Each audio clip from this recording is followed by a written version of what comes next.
Dr. Gautam Biswas, Dr. Nagesh Iyer, Dr. Balganesh,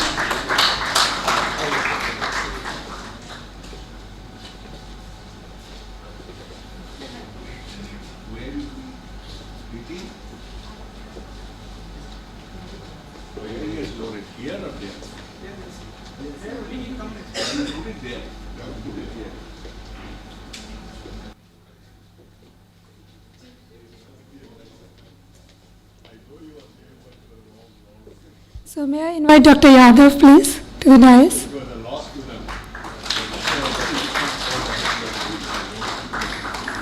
Dr. Chakravarti.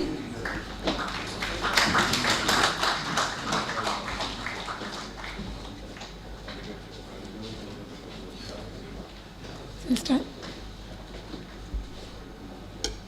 So good afternoon, colleagues and friends.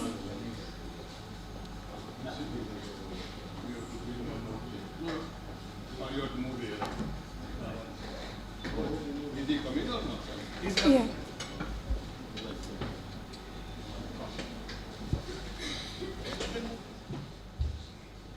So, good afternoon, colleagues and friends. Today we are gathered here to celebrate two occasions. First, to felicitate the students who have graduated from the Postgraduate Research Program in Engineering, PGPRE, under the HS of Academy of Scientific and Innovative Research, AcSIR. This is going to be the first convocation ceremony of AcSIR. We are also gathered here to celebrate the third anniversary of Open Source Drug Discovery, OSDD program. So it gives me immense pleasure to announce that soon, maybe within half an hour, we'll have with us Sri Sam Pitroda, Advisor to the Prime Minister of India, to deliver this first convocational address. I'm also delighted to announce that we have with us Dr. A.V. Ramarao, former Director, IICT Hyderabad, and current Chairman and MD of IVRA Synthesis, also in Hyderabad. He will be delivering the OSDD Foundation Day lecture. Professor Samir Brahmachari, DG CSIR, mentor to both OSDD and PGPRE program, and acting chairman. He is also the acting chairman of the Board of Governors of AcSIR, and he will be presiding over this function.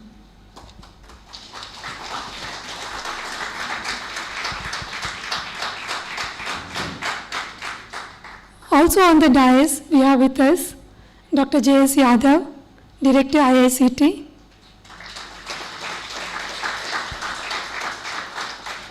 Dr. Tushar Chakravarti, Director CDRI, Dr. Gautam Biswas, Acting Director AcSIR, Dr. Nagesh Iyer, Acting Director, Associate Director AcSIR, and Dr. Balganesh, Head AstraZeneca Bangalore. We have several other dignitaries here in the audience, but I'll refrain from taking everybody's name in the interest of time. And I will request now Sri Zakir Thomas, Project Director OSDD and Head DG's Technical Cell, to deliver the formal welcome address.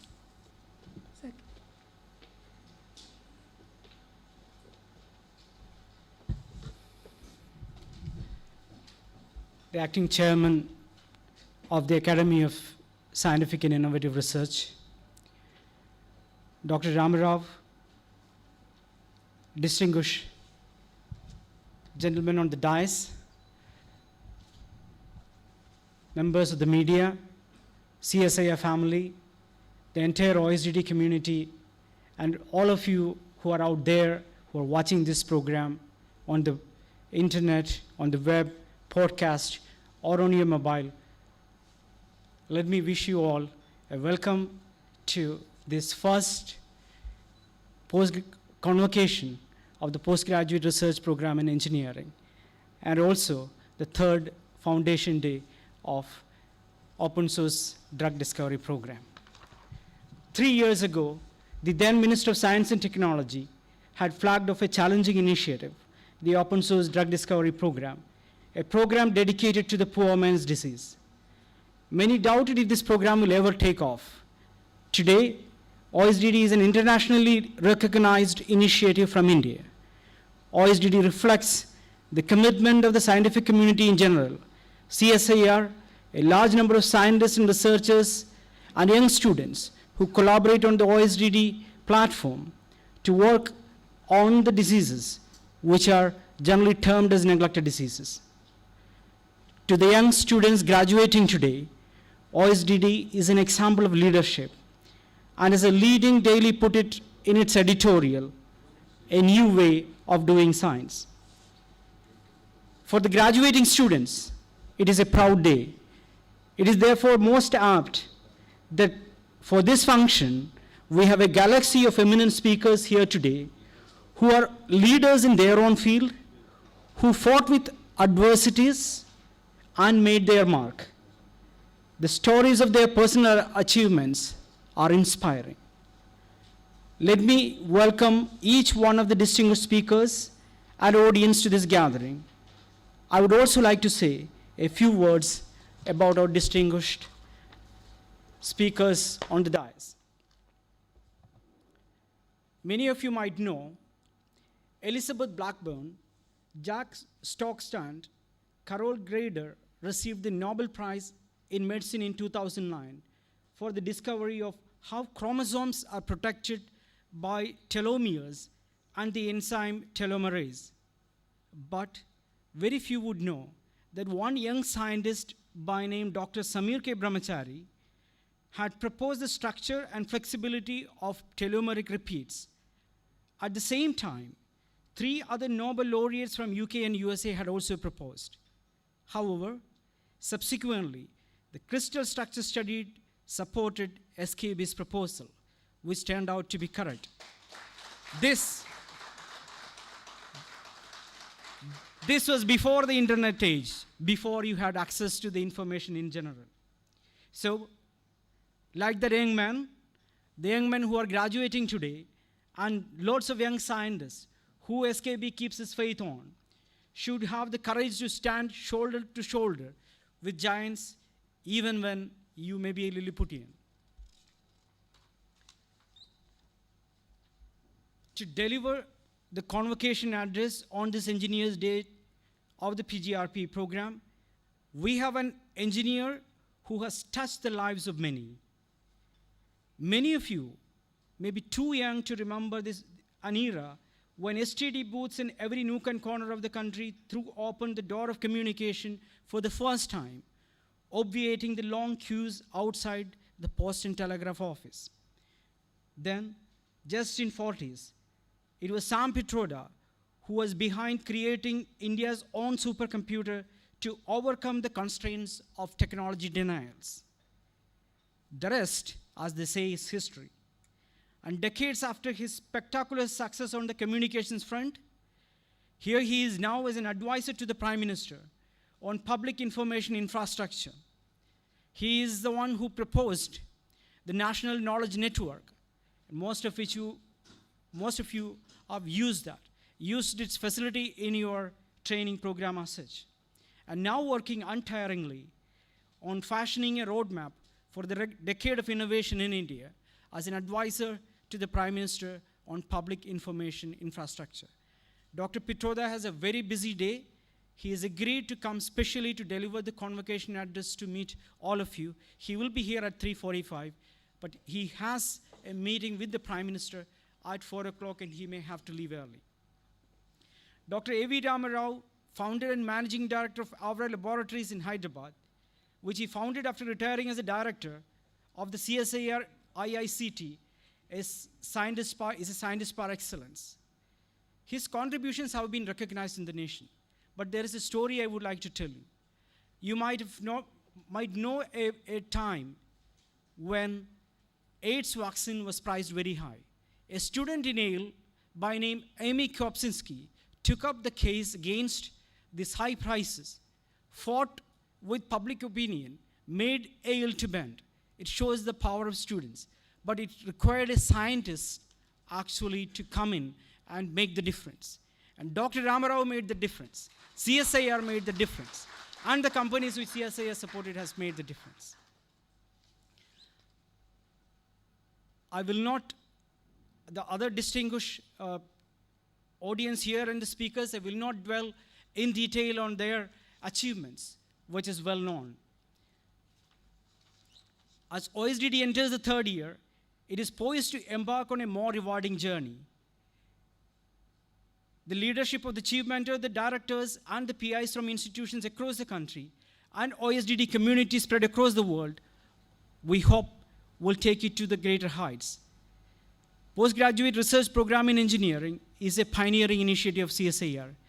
You have been equipped to face the challenges of tomorrow, which is the most difficult challenge anyone ever faces. Thus, I have no hesitation in saying that you represent the potential leaders of tomorrow's science and technology. I know you will hold this flag high. As OSDD enters its third year, we have decided to take up malaria as another disease target in addition to TB. These are not difficult targets.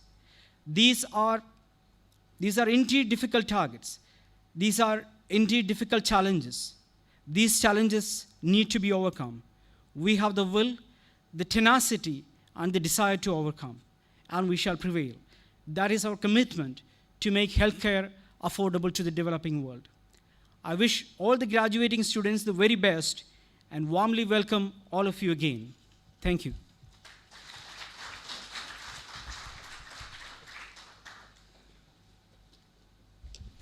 I now request Dr. Gautam Biswas, Acting Director, AcSIR, to present an outline of PGPRE program.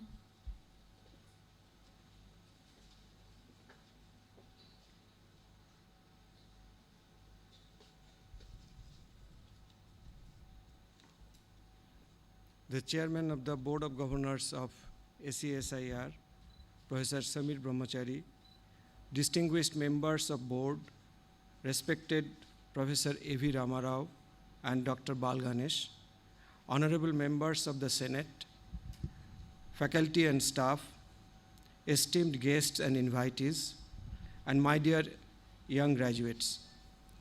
I deem it a great pleasure and honor to be a part of the first degree awarding ceremony of AcSIR. Over the past 6 decades of its existence, CSIR has distinguished itself as a preeminent organization of scientific and technological products and high caliber research.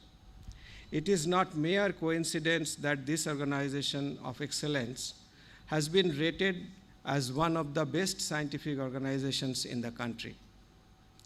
Truly, my dear young graduates, this afternoon belongs to you, but it also rightly belongs to another illustrious person among us. Although he has not arrived as yet, I'm sure most of you would guess who I refer to. He is none other than Sam Pitroda, who deserves our rich tributes for his extraordinary contribution in advancing India towards a knowledge-driven society. Let us also express our heartfelt indebtedness to other extraordinary personalities, Dr. A.V. Ramarao and Dr. Bal Ganesh. My dear young graduates, today marks an important day in your lives and a significant milestone in your life's journey. Entering into CSIR, facing intense competition, you pursued your academic work with great dedication. By your hard labor and by dedication to maintain high standards, you have earned your diploma. It's a moment of pride for you as much as it is for your teachers, parents, and those who had any role in shaping your life so far. Postgraduate Research Program in Engineering is a novel program executed by various CSIR laboratories in order to develop highly trained scientific manpower in interdisciplinary areas pertaining to engineering. CSIR introduced the PGRP program in the year 2009. The students, that is the trainee scientists, are selected through a rigorous selection procedure based on an all-India competition. The PGRP program is for the duration of 2 academic years. Once a candidate joins the PGRP program, he or she is designated as a quick hire scientist and is entitled to a consolidated fellowship of CSIR. The candidates undergo prescribed coursework of 2 semesters and complete a minimum of 32 credits. In some programs, there are provisions of earning more credit through advanced courses. During the coursework, the students are required to undergo periodical tests, and they are required to submit solution of open-ended assignments. They appear for the mid-semester examination and the end semester examination for each course. The candidates are evaluated on the basis of well-laid down criteria of continuous evaluation for the award of grades. They are required to secure a minimum cumulative grade point average of 6.5 to be eligible for the award of PGRPE Advanced Postgraduate Diploma. The thesis work of PGRPE is extended over 1 full year. Each student takes up a real-life problem, analyzes it thoroughly, and follows it up by a synthesis. Experience shows that some students were able to publish in IEEE or similar top-tier journals from the PGRP work. On an average, each program has a provision of admitting 10 scientist trainees. The first batch of PGRP had 8 different programs. These programs are Advanced Semiconductor Electronics, steered by CSIR Central Electronics Engineering Research Institute, High Power Microwave Devices and System Engineering, again which is spearheaded by CSIR CERI, Advanced Instrumentation Engineering, CSIR Central Scientific Instruments Organization, CSIO, Mechatronics, CSIR Central Mechanical Engineering Research Institute, CMERI, Material Resources Engineering, CSIR Institute of Minerals and Materials Technology, IMMT, Advanced Petroleum Science and Technology, CSIR Indian Institute of Petroleum, IIP, Engineering of Structures, CSIR Structural Engineering Research Center, ACRC, jointly with CSIR National Aerospace Laboratories, NAL. Environmental Systems Modeling and Organization, CSIR National Environmental Engineering Research Institute, NERI. The PGPRE program has grown extremely well, and few other laboratories have joined this initiative. 4 new programs have been added now. These 4 new programs are Advanced Electronic Systems, again by CSIR CERI, Advanced Material Physics and Engineering, CSIR NPL, Chemical Engineering, Modeling, Simulation, and Materials Processing, CSIR NCL, Engineering of Infrastructure and Disaster Mitigation, CSIR CBRI, and CSIR CRRI jointly. All graduates can perhaps recall that the mission for higher learning began here with great passion, but know for sure that it will not end here. It will not end until you feel fully confident of meeting uncertainties and challenges of life's laboratory. I am sure that each one of you have different dreams, but surely you should never give up your dreams and aspiration, for it is this aspiration that will drive you to higher levels of achievements and make your life purposeful. From the depth of my heart, I wish each one of you success in your future endeavors. What are the implications of knowledge revolution in India? As a society, we traditionally valued and nurtured the knowledge building activity. The age of knowledge seeks rewards, ideas, irrespective of where they originate and reside. The perennial source of human capital of India has to be tapped and converted into value. Current age provides a new opportunity for India to shed its isolation, play a bigger role in the world, and leapfrog its own process of development. India's role and destiny in the world will thus depend on the quality of our human resources. Excellence of Indian professionals in different fields is to be well imprinted on the wider canvas of the globe. This process is already on. One can see more and more American and European companies are shifting their R&D bases to India. There is immense potential for India to transform herself into a global R&D platform. The graduates like you will drive India's R&D endeavor. At the end, I shall fail my duty if I do not mention about endless contributions of all the coordinators of PGRPE.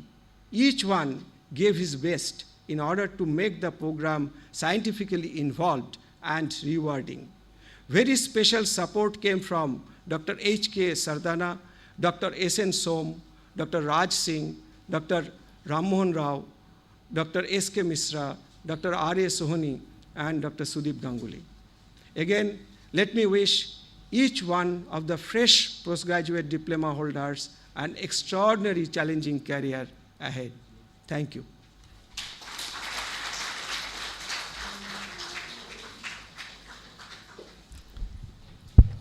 Thank you, Dr. Viswas, for the outline of the PGPRE program.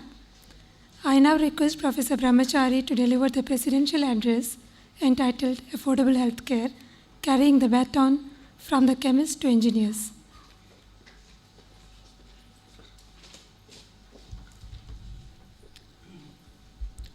Thank you, Zakir, for organizing this third OSDD Foundation Day, and Gautam Biswas and team for organizing this diploma distribution ceremony. When we decided to choose 15 September, we had thought this would be a nice day where you all can be here. Anyway, you have to be here to appear for the final interview for absorption tomorrow. So therefore, we can give you and tell you how well you have done. But we wanted to set in front of you two models. And the model, and I believe this, that the engineers who will get into research today, they will actually work on either understanding biological system or learning from biological system to solve engineering problem. So you can call them engineering biosystem or biosystem engineering. And that's going to be the future. Materials will move into biomimetics. So therefore, we choose this day, which happens to be Engineers' Day, and the OSDD Foundation Day, and we thought, how do we link and learn from our past, take a pride of our achievements, link it to the future while being in the present? So we could not but found out that affordable healthcare word, every time a visitor came to understand OSDD, and every time I told him that the contribution of IICT, sir, your contribution, they were surprised. They said, we know the work. Oh, that I know. It is CIPLA, we know this, we know that. But they didn't know that how much CSIR lab has contributed to this. So I thought this would be a good opportunity to pay our tribute to you, and you as a model to this young generation, that you can be a great scientist, you can be a great science writing papers, publish, but you also bring technology. Then you make sure that technology ties up with an industrial partner. Hamid, I wanted him here today. Unfortunately, he is in USA, he could not come. And then make sure that eventually it goes and benefit. And you don't leave it. You come out of science laboratory and then don't depend on a fellowship from some government agency, but you start up a company and actually create more job opportunities for others and make sure what you dreamt, what you developed is actually implemented. So there is no other than Professor A.V. Ramarao. Sir, I am like Ekalabhya. I may not be close to you as a Dronacharya, but I have learned in Indian science from a distance and admired you. I thought this is a good opportunity to show our admiration for you, what you have done for CSIR. Same way in Engineers Day, here is an engineer, you will meet him, Sham Pitora. I had very come to know him very well in the Innovation Council, as well as visiting with him in Sweden. I learned a lot, and then I figured out that how an engineer with so much of passion, whether it is telecom or healthcare, and to make a difference. And I thought he's another role model for all of you. So that's why today we choose this combination day. I'm sure Pallab will have been wondering what is this unique combination and cocktail that we have created. I wanted this program to be very informal, the way OSDD works. Unfortunately, they realized that the DGCSR may not wear a jacket, so they made sure that I had to wear something. So since they were to make sure I wear it, so they made sure all of you wear it. Okay? And since you all wear it and I don't wear it, doesn't look nice. So that's why this little formality. I believe we need to create an institutional structure where we completely remove administrative hierarchy and create an intellectual hierarchy. And that's the dream of creating ACSIR. Today, we are not able to give a degree, although this program started as an advanced program, so we'll give the diploma program certificate. And we know that IIM Ahmedabad diploma is more valued than many, many degrees anywhere else.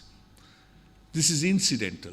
What you have learned over the 2 years has really made me proud, and I'm very, very proud to see the contribution that you have made. So I must say, it is you, 52 of you, have made the difference for me and made a difference for all the strained physical, mental, intellectual sacrifices that I made over the years to do the job of DGCSIR gets fulfilled when I see 52 of you. Thank you. I want to thank all of you.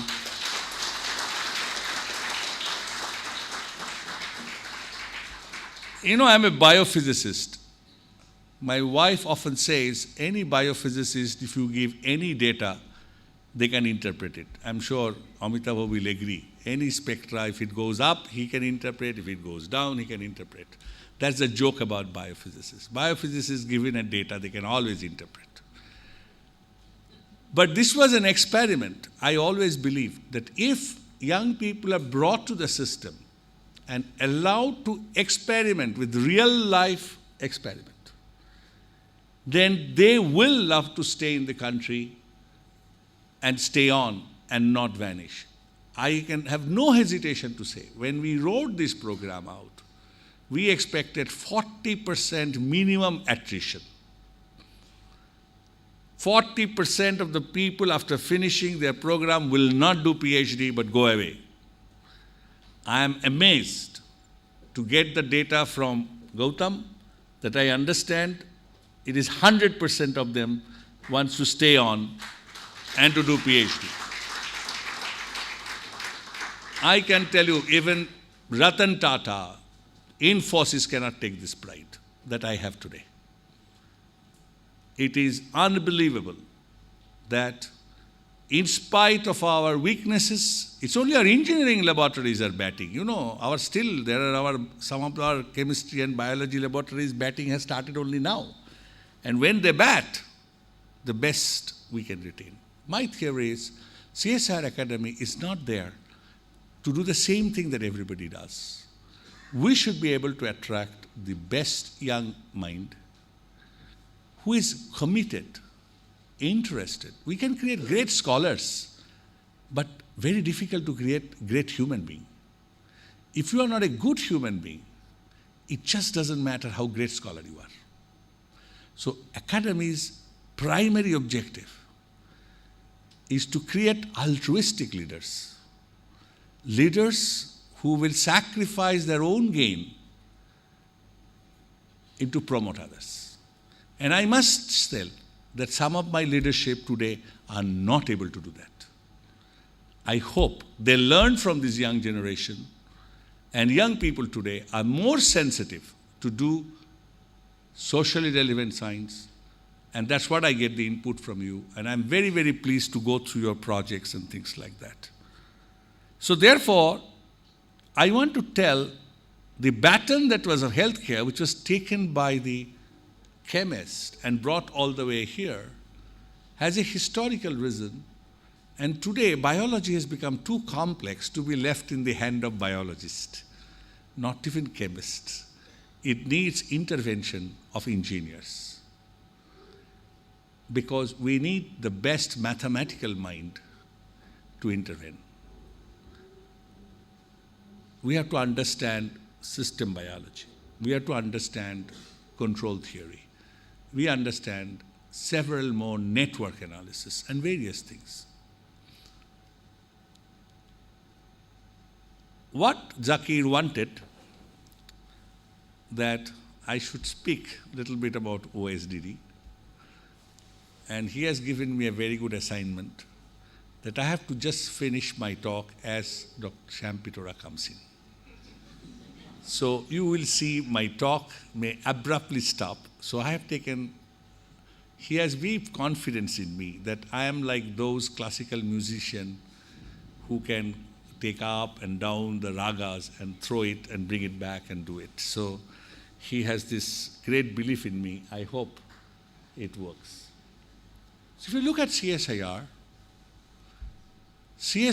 in an engineering day can take a lot of pride that from the ocean to the sky, you can reduce the light. Okay? It's falling light, little reduce the light. You know, Jal, Sthal, Antariksh, we also have space, tubes. And therefore, it's a very nice day because it all happened in last 3-4 years, the ones I'm showing you. And yesterday was a great day.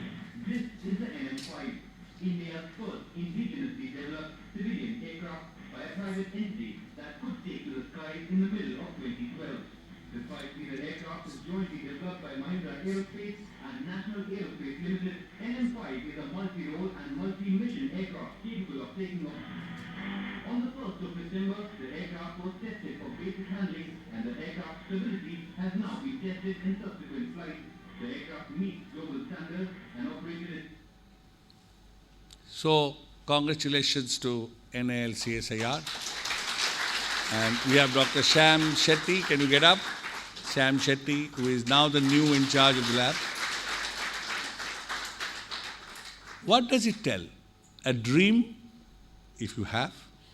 And when we were down, Saras with difficulties, we decided we'll push on. Okay, there is some problem. And I'm very proud to say, in 3.5 years, during my tenure time, from conceptualization to implementation. But what's the strategy? We need a partner, industrial partner. An industrial partner had his business strategy to even acquire a plant in Australia to make sure the whole thing goes high speed. So therefore, today, you cannot work alone. Not an organization can work alone, not a scientist can work alone. And therefore, open source drug discovery is a unique example of tomorrow's science. We are what and where we are because we first imagined it. And Central Drug Research Institute was opened up in 1951. No other country has created a drug discovery institute through public funding. It was always left to the companies. And it was vision of Pandit Nehru and Shanti Swarup Bhatnagar. Actually, we have occupied now third position in the world. This year we are third in generic drug. But it needed a policy change. The policy,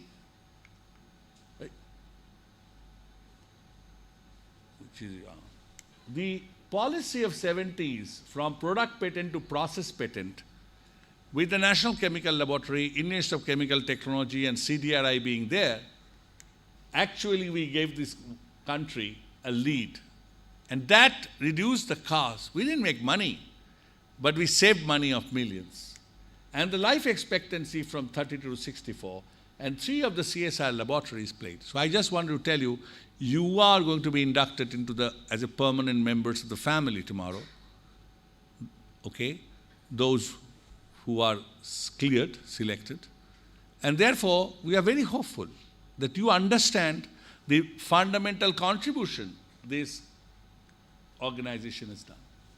I'm sure Dr. Rama Rao will talk about antivirals, and you can see, you name the molecule. It is only a small, I think only IICT portion I've shown. I have not given the entire list. Sir, I can tell you one thing. When I showed these slides to my directors and scientists to other laboratories, actually they saw first time. They never knew. You will be surprised. Many engineering laboratories, many biology laboratories had no clue. You can see, even after product patent, how many molecules are being taken up, moving, but you can unfortunately, nicolas-pyramol has been gone, and therefore, we need new strategy. And that's why we created CSIR Tech Private Limited, a company which can hold equity on our behalf. Of course, we moved in the value chain from reverse engineering streptokinase to recombinant streptokinase to clot-specific streptokinase. To 2010, we had the largest licensing of the history of CSIR and Indian science, where the 150 millions in royalty and payment. But I always get a doubt. Thank you.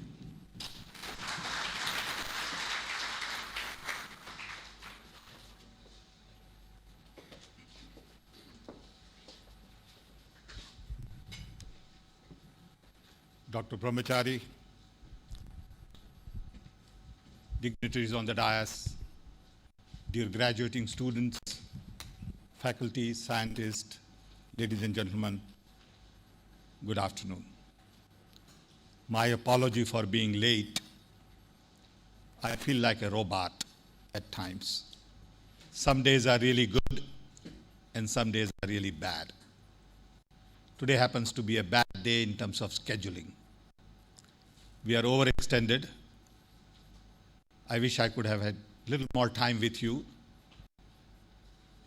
Whatever time we have, I'm thankful to organizers for giving me this opportunity.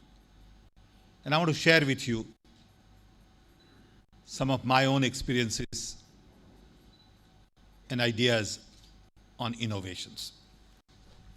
First, my hearty congratulations to all of you for your accomplishment, for your graduation. I know you all have put in a lot of hard work. Looking at your faces, I remember my childhood. I graduated like you just about 50 years ago. My first degree was in 1962. I had a degree in physics.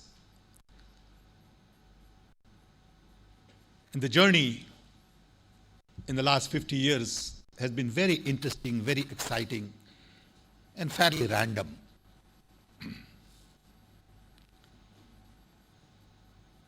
I believe science is the only way to create new future. Without science, there is no future. Technology and science has really given us so many interesting benefits in the last 50 years, especially.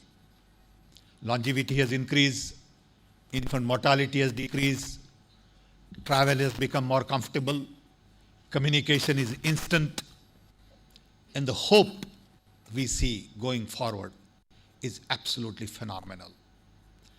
When I was growing up in a small little village in Orissa,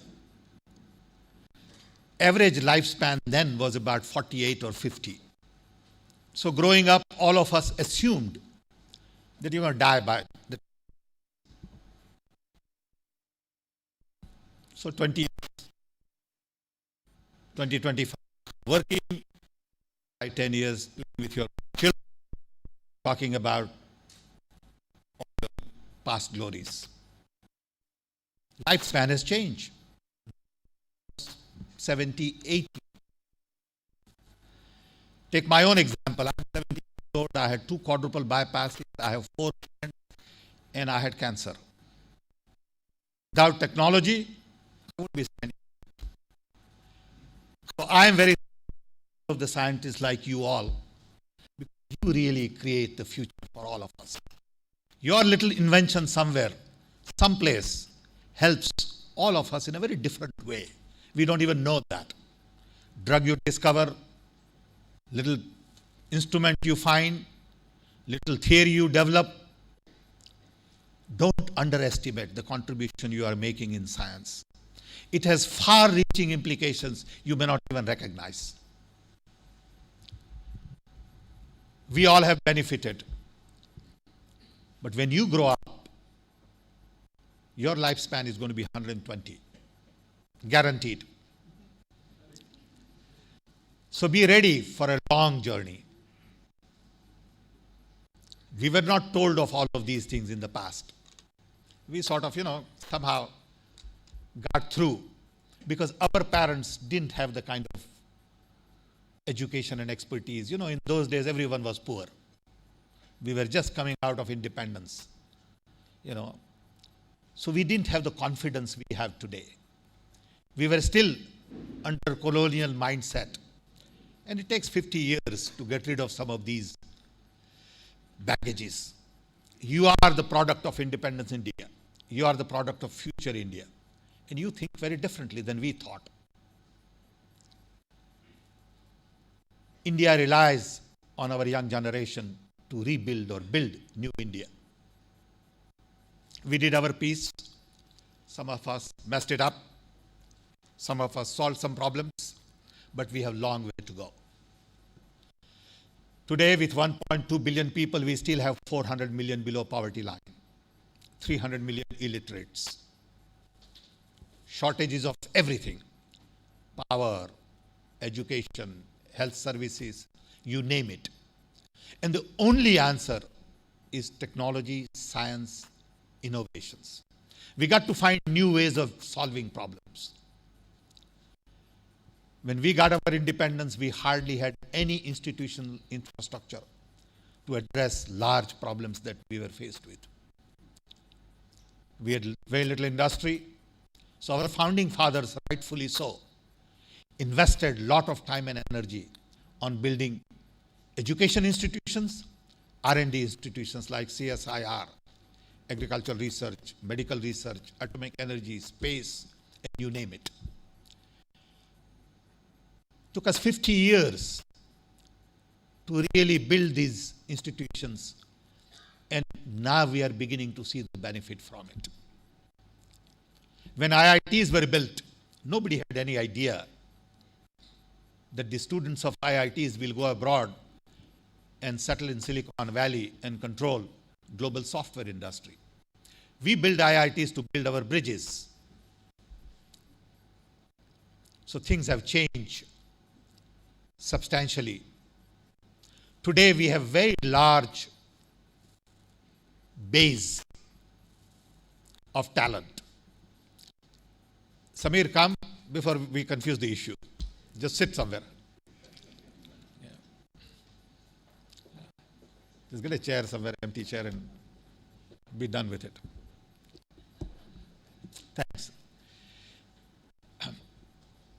His name also happens to be Samir. Yeah, that's okay. Thanks. So you are really very fortunate to have the opportunity to work in science. So many things are going on today in biotech, nanotech, drug discovery. You know, it's just fascinating world we live in. Things that we think we can do today was unthinkable 20 years ago. The big problem today is now that we can do everything, what is that we want to do? I think that's a very big question. Today we have so much knowledge and we can do so many things. But I hope we can wind up doing right things. So even in my young days, I used to tell my colleagues that I want to focus my time on doing right things and not do things right. There's a huge difference. Because you might wind up focusing too much time on doing things right and miss doing the right things. So you need to really focus on solving problems of the people at the bottom of the pyramid. World over, best talent is dedicated to solving problems of the rich. And they don't have many problems to solve. But it's paying. So everybody begins to solve problems of the rich. Problems of the poor are more challenging, but they don't pay well. As a result, don't get the right talent. In India, we have the largest number of poor, and we have huge amount of talent. So we have moral responsibility to solve the problems of the poor, not only in India, but throughout the world. So when I look at this sort of pockets of ideas, I realize that everything we do today is essentially obsolete. Just think of everything we do. How do we get birth certificate? How do we get land record? How do we get admission in school? How do we get, to do routine stuff every day? And then you think of the tools we have today because of internet, web, technology, and you find that there must be an easy way to do this. There must be a different way to do it. But we can't do that because all these old people like us have developed complicated procedures and processes. Somebody out there decided it should take 4 years to get a degree. The whole world follows that idea that it takes 4 years to get a degree. I don't know who decided it. Then everybody says it should take 2 years to get a master's. So everybody says, good idea. Chinese say it, Indians say it, Americans say it, Brazilians say that. The guy must have been really smart. This is the time to question all of that. This is the time to question everything we do.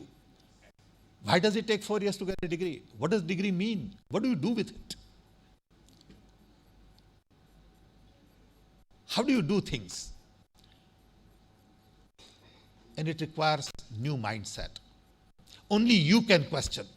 Some of us have lost ability to question because we are so structured in our approach.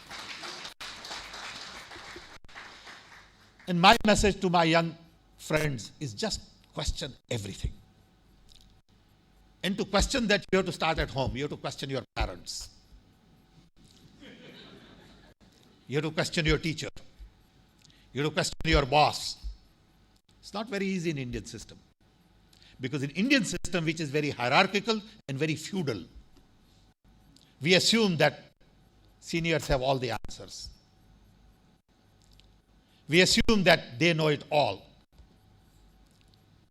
While it's exactly opposite. I work with young people. I have a young team at CDOT.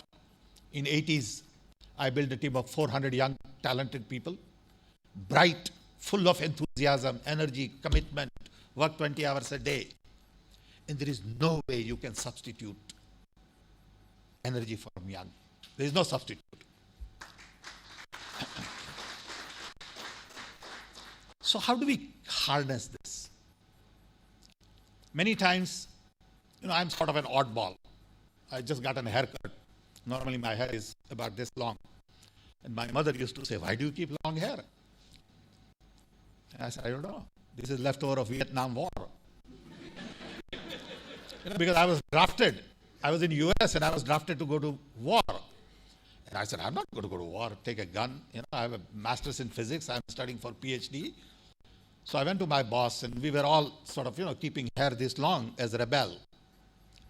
So I went to my boss and I said, look, I don't want to lie and say, on religious ground I won't go. But I said, I'm more useful out there, inventing as opposed to fighting.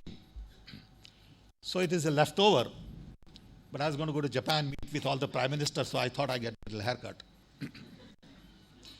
But basically, you are symbolically sending a message that I'm different. I didn't realize that. You have to be different as young.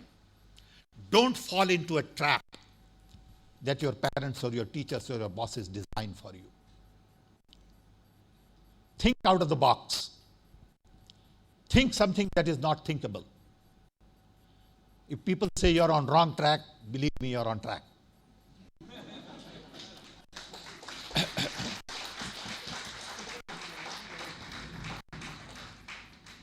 And I'm telling you, these are all very interesting. I wish I had more time with you because, I won't get a chance to talk to bright young scientists like you on how to look at this world. Unfortunately, we all get trapped into doing things the way everybody else does. If you begin to question, you will find a new path. I'm going to give you 2 simple examples and then maybe come back to whatever I want to talk about. This is today my 4th public talk, so I really don't even know the subject. Okay, so just I'm going to, walk through with you. I just give you 2 simple thoughts as to how you wind up thinking differently. In 1973, I had invited a friend of mine for dinner, Muhammad Haq. So Haq comes to dinner at 8 o'clock, rings the bell. I had already eaten my dinner. I forgot that he is coming. So I asked him, I said, what brings you here? He said, you have invited me for dinner. So now I'm in trouble. So I sort of, I was young, so I faked a little bit, and I told my wife, look, I made a boo-boo. So she had to cook, but she got out of eating again by saying, I have some budhwar or some dumb thing. I couldn't do that. So I had 2 dinners in 2 hours. So at night, a little bit of bloated stomach. I started thinking, I said, what went wrong? So I realized that I wrote in diary, 8 o'clock dinner with Haq, but I forgot to read. So I said, wouldn't it be nice to have electronic diary that reads for you? So I sat down and designed a diary in 1973 with discrete components because there was no microprocessor then. Filed a patent on electronic diary which says, put in a message, have real time. When real time and message time match, it gives you a little beeper and reads flashing message. Dumb idea. Filed a patent, got a patent in 1975. Started coming to India in the 80s, forgot about the patent, had a patent for a long time. Then worked here for 10 years, ran out of money. Rajiv Gandhi died, I had a heart attack, went back to US to put my life in order. And I saw somebody using the diary. I said, hey, that's my diary. So I decided to write to 6 companies, Hewlett-Packard, TI, Texas Instrument, Casio, Sharp, Toshiba, and Radio Shack. I said, you're using my patent. So they all said, where were you for so many years? So finally, I one day got mad and sued everybody in Cook County Court in Chicago. Immediately, all these people came back, gave me lots of money, several $1 million, and I restarted my life. The message is, don't underestimate the value of an idea. Ideas rule. Ideas dominate this world. There is a poverty of ideas, not of wealth. Wealth is created from right here. You are never poor if you think. Don't get too impressed with some fancy wealth somebody else has. They may not have it here. You have it here. Feel good about what you have accomplished. That is the wealth you carry with you all the time, that nobody can take away from you. That wealth would create so much future for you, for your community, for your family, for your nation. Harness it. Similarly, in 94 or so, I saw my wife, writing checks, and she was paying all these credit card bills. So I called my lawyer. I said, send me all the patents on credit card. So he sent me 140 patents. So while she's watching TV, I have no interest in TV. I don't watch movies. I don't listen to music. I don't see any games. I don't do anything. So I'm reading these patents. And I said, wouldn't it be nice to have credit card on liquid crystal display? So you touch here, it becomes MasterCard. You touch there, it becomes Visa, as opposed to a fixed plastic card, which comes to you in a mail. Next idea was, what happens if I put that credit card on cell phone? So you issue credit card as opposed to plastic in a mail over the air into your phone, because that's your new address. Dumb idea. Filed a patent, got a patent in 96. Hired litigation lawyers, filed another patent, got it in 99. Now I have 30 patents on electronic wallet, mobile wallet. 2,000 claims.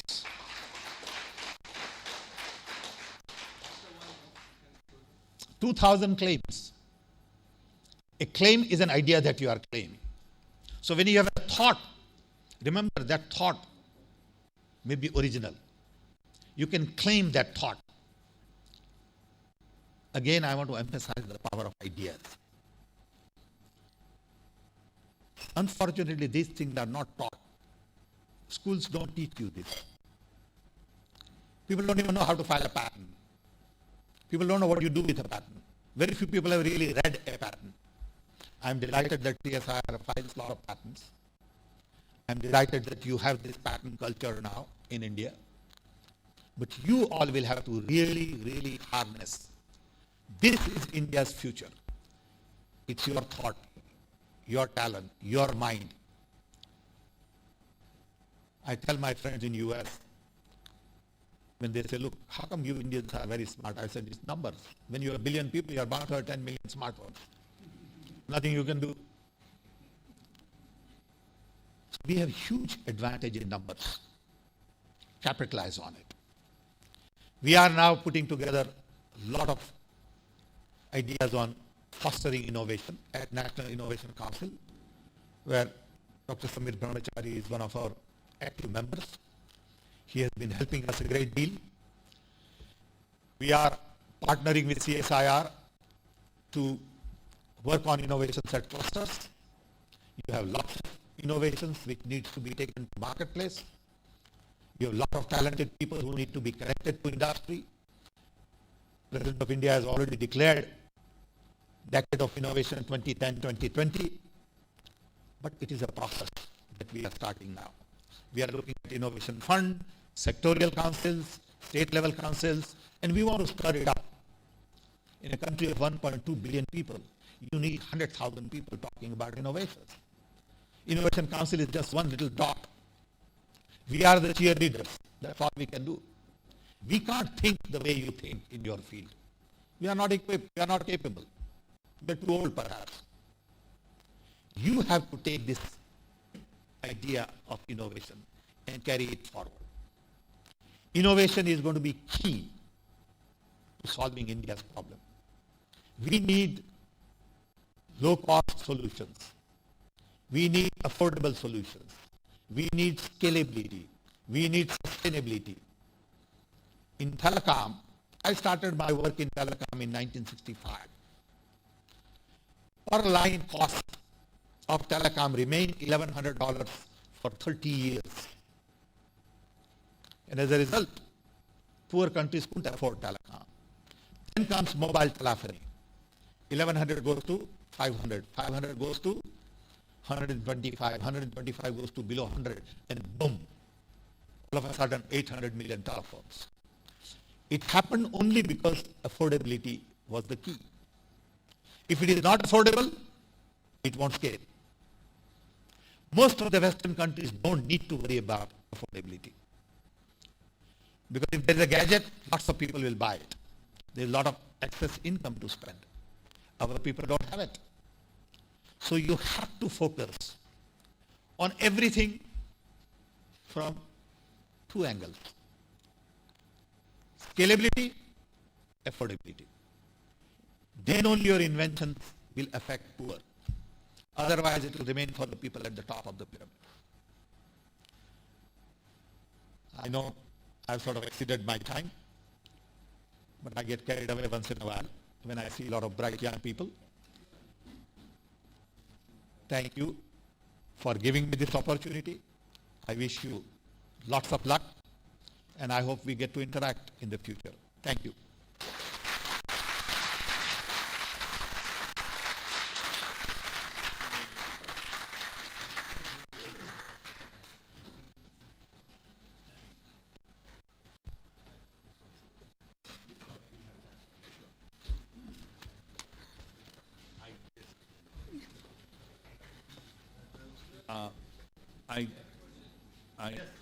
I just, I can spend 5 more minutes. yeah, why not you take the question? I was just going to tell that.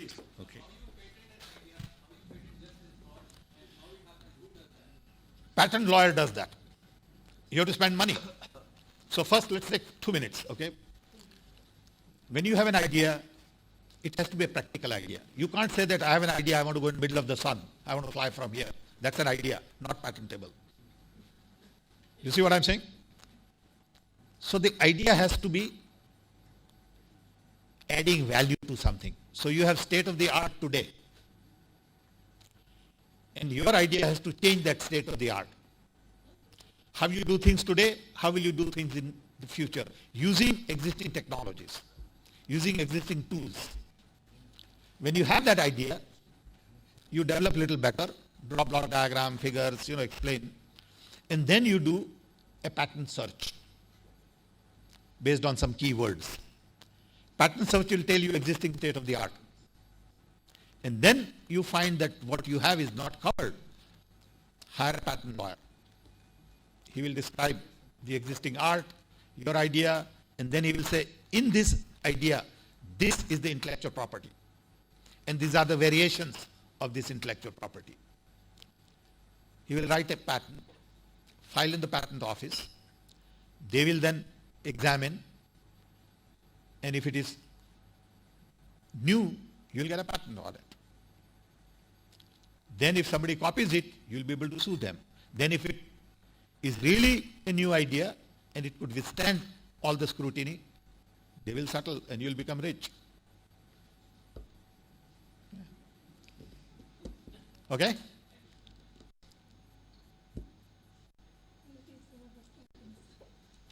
You're teaching about patents, right? Oh, you will. Good. Any other question? Thank you, everybody. Thanks. Let's give it.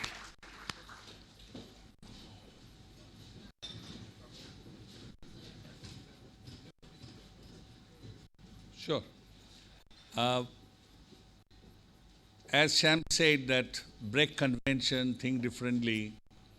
So I thought I'll break the convention. However hard work Gautam can do to make me a chancellor status where you are like a, I remind me of Tagore's Tashed Desh, where everybody plays their act.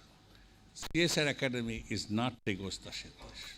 And I like the Sham's way of saying, question, challenge, everything. Even challenge, why 2 years, why 30 years? Challenge why we should do the way we do structured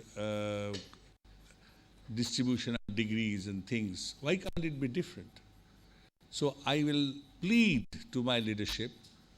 I think this talk was more appropriate for the leadership of the CSIR who are sitting here, and to make them please make the academy with a difference. Let the CSIR be driven by the young people and made a difference. And that's why I decided I remain as a professor. So I will come back and finish my teaching. Why I wanted engineers to understand the biology. I will not finish. So I want to say that. Can you just get back to my point where I left? Right? The reason is, let me explain this, why I brought so many engineers. I won't get 52 of you again. Right? It is very expensive to get all of you. Your time is very precious. The reason is, the understanding of system, that aircraft, a 777 aircraft design is done through system engineering. Okay? That's why Nitin always bring this here. All those high technology, I always tell, you cannot have faster speed change of things can be done here. No, you have forgotten. You don't know which one.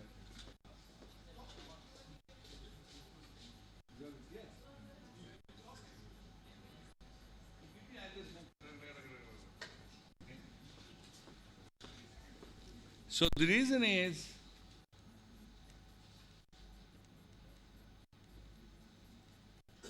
I want to go there. You give it connected to my different. I just forget it. Okay, I'll tell by. No need slides. Just switch it off. Okay. The basically entire biological system is a regulatory circuit. Our all understanding of drug discovery, all sensors. What will be the tomorrow? Tomorrow we will be connected to sensors. A small patch of skin which is digital with electronic circuitry, and that will transmit the information of your blood sugar, blood pressure, everything. Who will make it? The first one has just come out in science. When 3-4 years back we discussed, I must tell you, none of the engineers wanted to take it up. And this 2 months back, 1 month back, last month, the paper in Science has come back to back. Artificial skin. I call Bala, right? When we discussed, can we convert sound into energy? Bala took a project, okay? But I saw a product, somebody got a t-shirt made, which can absorb sound in a disco and convert into electricity, which can charge a battery. Of course, I call Bala and say, how come you did not think about it? Right? Of course, he come up with a very complex analysis to saying how many hours he has to listen to the music to get the battery charged. But the point is an idea. It's not the detail, it is the idea. So therefore, all that effort has gone. I brought AstraZeneca head director who will join us as CSIR OSDD head. Why? To tell everything that we have done in drug discovery has to be redone if tomorrow's healthcare has to be affordable. So a complete new discipline of science, and that can only be done if we bring engineering principles, the way we have created Formula One car, the way 777 aircraft. We are in 40s drug discovery. We think we have done a great job, but no, biologists haven't been able to do a great job. The pharma companies haven't been able to. The reason is, in 40s, the aircraft will try, may happen, may not happen. The way aircraft development took place. Today it is not done that way. It is everything is CAD designed. Everything flies in, and then actually a prototype is made and that flies. In Formula One car, it's more than that. In Formula One car, you design hundreds of Formula One car in computer, simulate, and then eventually you'd come up with 5 prototypes, which are models. Put them into wind tunnel, get the parameter, and eventually manufacture only two cars. Just 2 cars because you want to keep the opposition guessing, and then run one of them. And there's nobody other than Kitano, who actually is the RoboCop hero of Japan, who has developed, he earns his money by designing this sort of things. He has taken interest in open source drug discovery. Why? Because he believes this is the most complex network. most complex mathematical algorithm will be required. You will need control theory. Because imagine tuberculosis is 4,000 genes. Each is talking to each other. It can sense another number. If your neighboring bacteria is dying, 10 to the power 8 bacteria concentration comes down to 10 to the power 2, the bacteria tells each other, hey, now we are killing, somehow go to hibernate, do not replicate. That's it, they survive. Then months and months of drugs will be required to go 9 months therapy to kill that. How does bacteria talk to each other? We call quorum sensing in biology. How this communication network work and how does it goes into the latent. So therefore,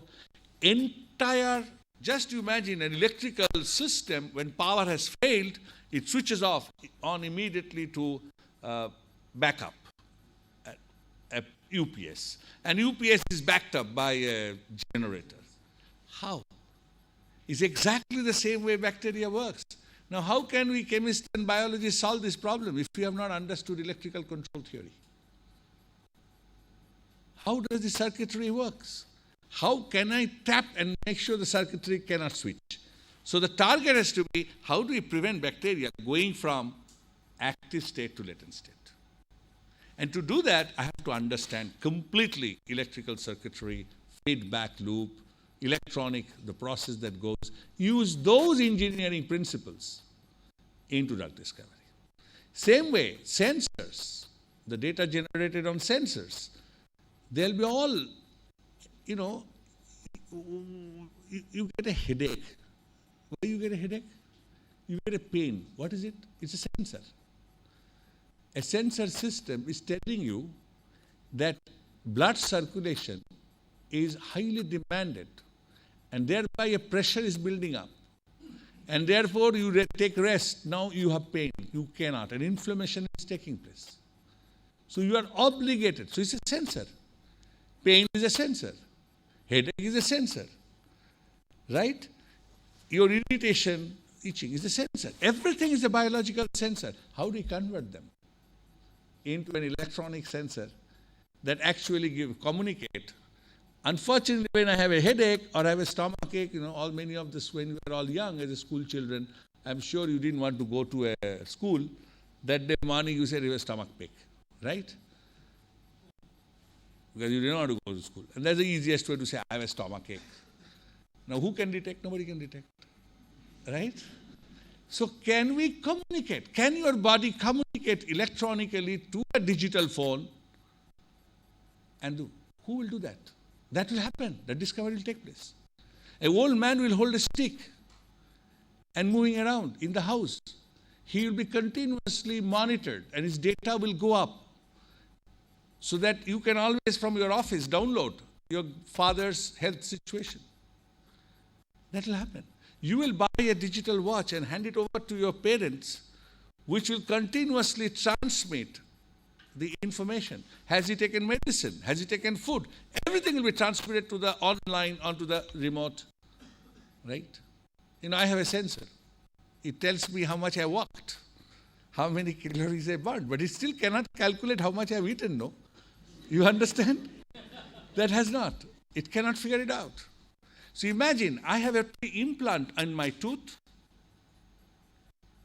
okay? A small implant in my tooth hole, which actually senses the amount of food I'm eating.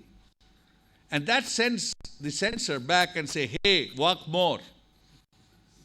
You and Pallav are eating more than you are walking. So better you take care, right? Amitabh will get the first signal, then everybody else. So this is the future. Because we have to live 120 years. No. Who will make it? There will be a sensor tomorrow, a watch holding, which will actually give you stress level. A signal will come, beep, beep, beep, beep, beep, beep, beep. Your stress is going up, stop the meeting, right? So therefore, bringing you engineers here, who will build of tomorrow's CSIR? Tomorrow's nation, where you will not imitate, you will innovate. You will take lead and not follow.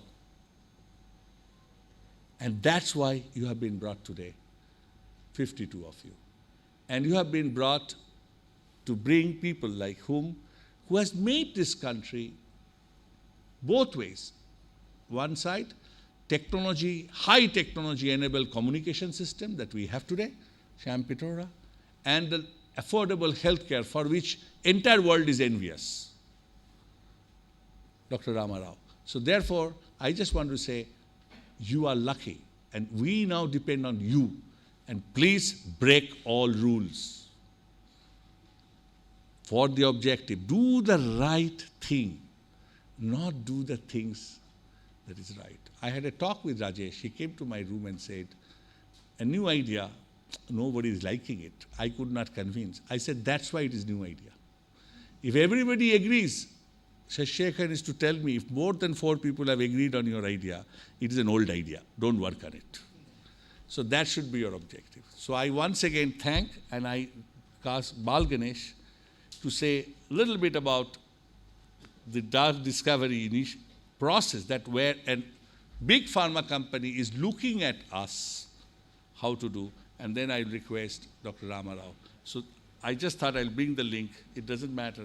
You can switch up my slides.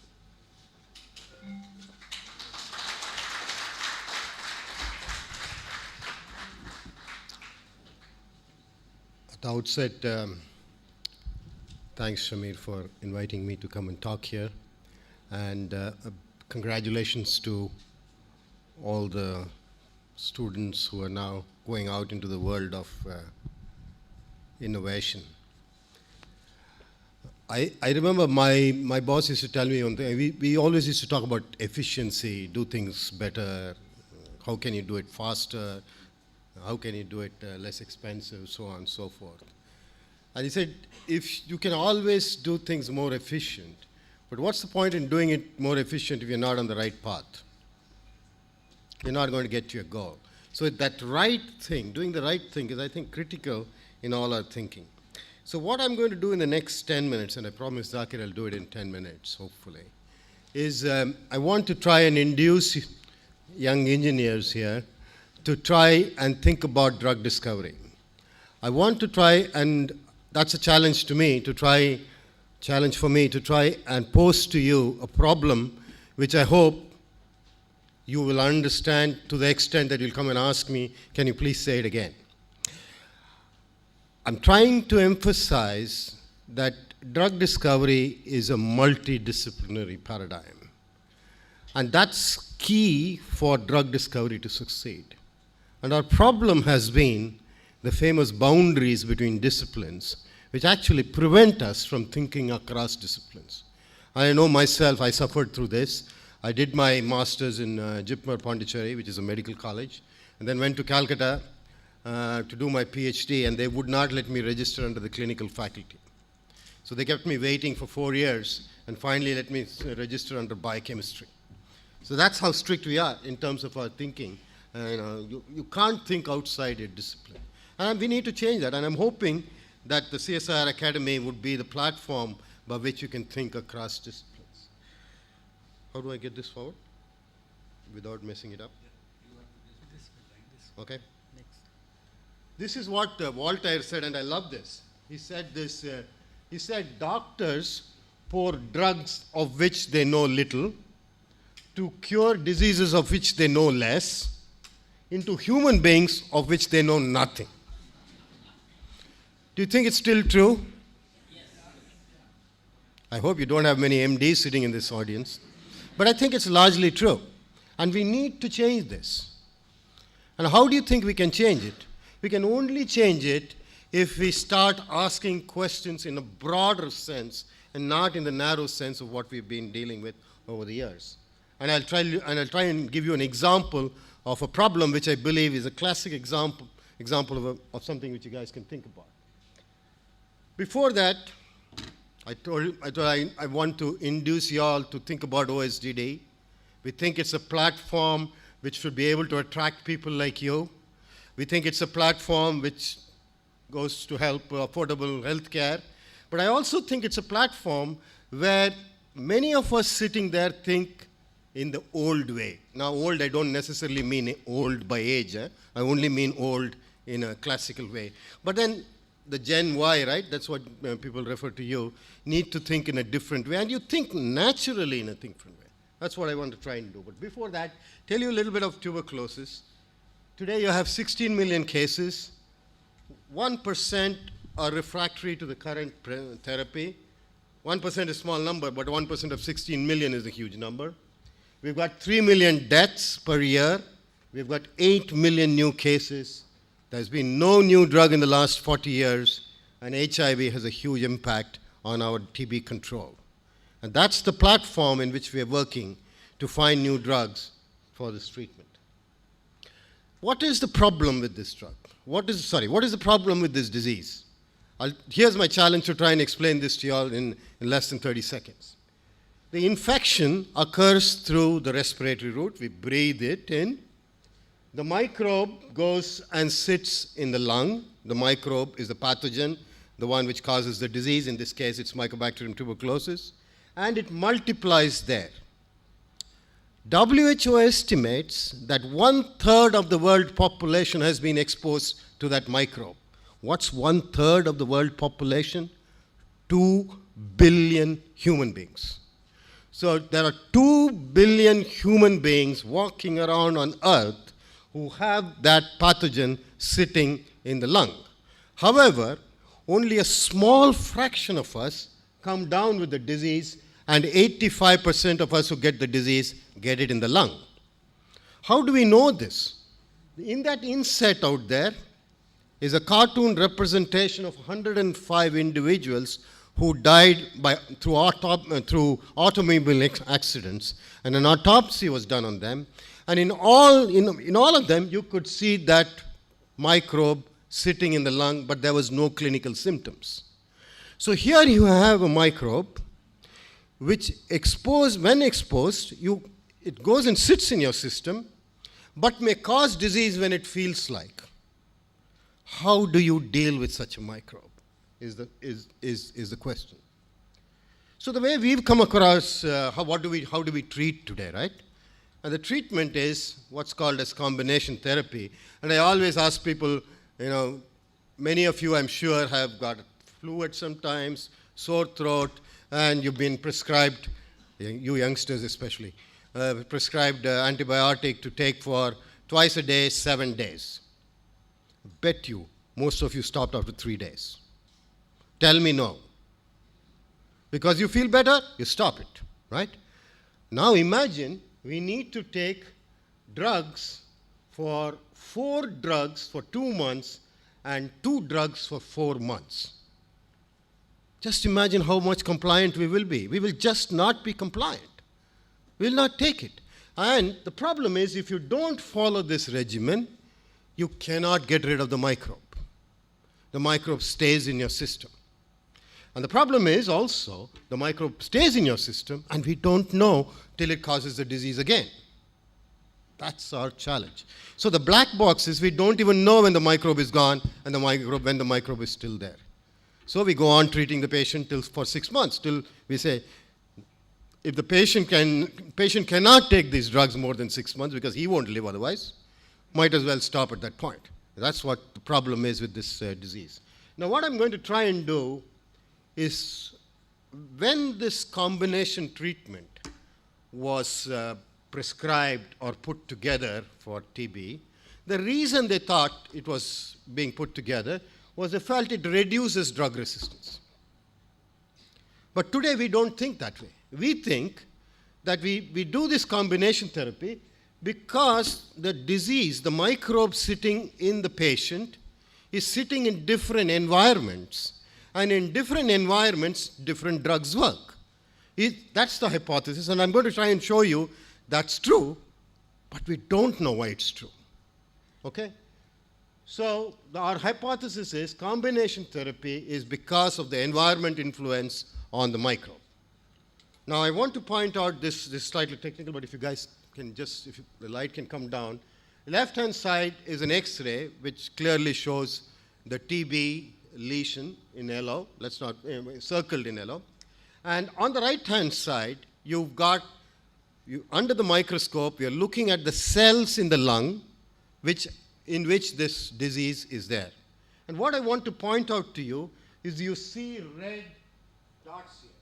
I hope you can see red dots, otherwise you believe me that they are red dots.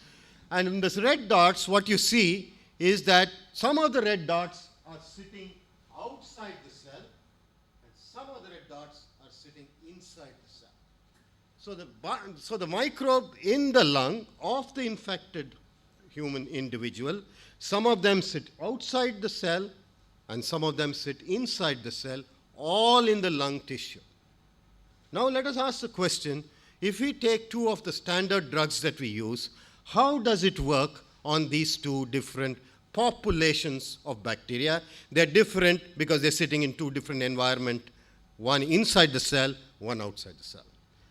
Okay, the first one is, these are the two standard drugs we give, isoniazid and rifampicin. And what we have done here is we have taken the microbe in the test tube, and we have added different concentrations of isoniazid and rifampicin. And what you clearly see is there is a depth of the bacteria. You start from 10 to the 8 cells, and within a certain time period and a certain concentration, it has already come down to less than 10 to the 2. So both drugs are equally effective in killing the microbe in the test tube. In the test tube, it resembles the extracellular environment that the microbe we saw in that lung example. Now let's take the same thing and see what happens when you put the microbe inside the cell, which you can do in an artificial system. And lo and behold, one of the drugs, isoniazid, any concentration, has no activity, very little activity, while the other one still works. So here is one drug which works in one environment, does not work in the other environment. And it has taken us now, isoniazid was discovered around, if I'm not mistaken, the 50s. We still don't know why. Believe me, we still don't know why it does not work within the cell. And is this a simple problem? It looks so simple. We can approach the problem in multiple ways. We can approach the problem in a microbiological way and ask the question whether the microbe sitting within the cell tolerates the drug, so it is not killed. We can ask the question in a contextual issue, that the environment in which the microbe sits may be acidic, maybe alkaline, maybe it has got a sensor by which it is saying, I'm not going to multiply, and that's why it's tolerant. We can ask the question in a pharmacological way and ask, maybe the drug when it goes inside is inactivated, metabolized. So what I'm saying is that here's a problem which you can look at many different ways depending on the discipline that you come from. The only way we're going to solve this problem is if all of us sit down and look at it and saying, okay, can we have all the hypotheses together, and each of us with a different expertise look at it and say, maybe this is the answer.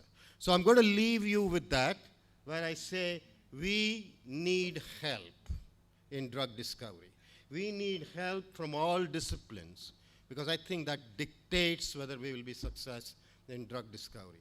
And I leave you with a plea, please think about OSDD when you go forward into your career. Thank you very much.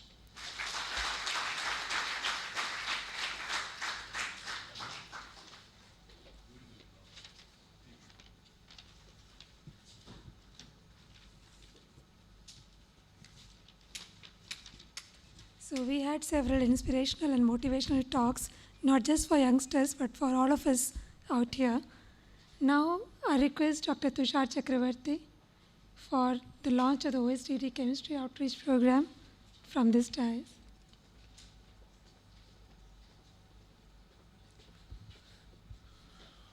Good afternoon, everyone.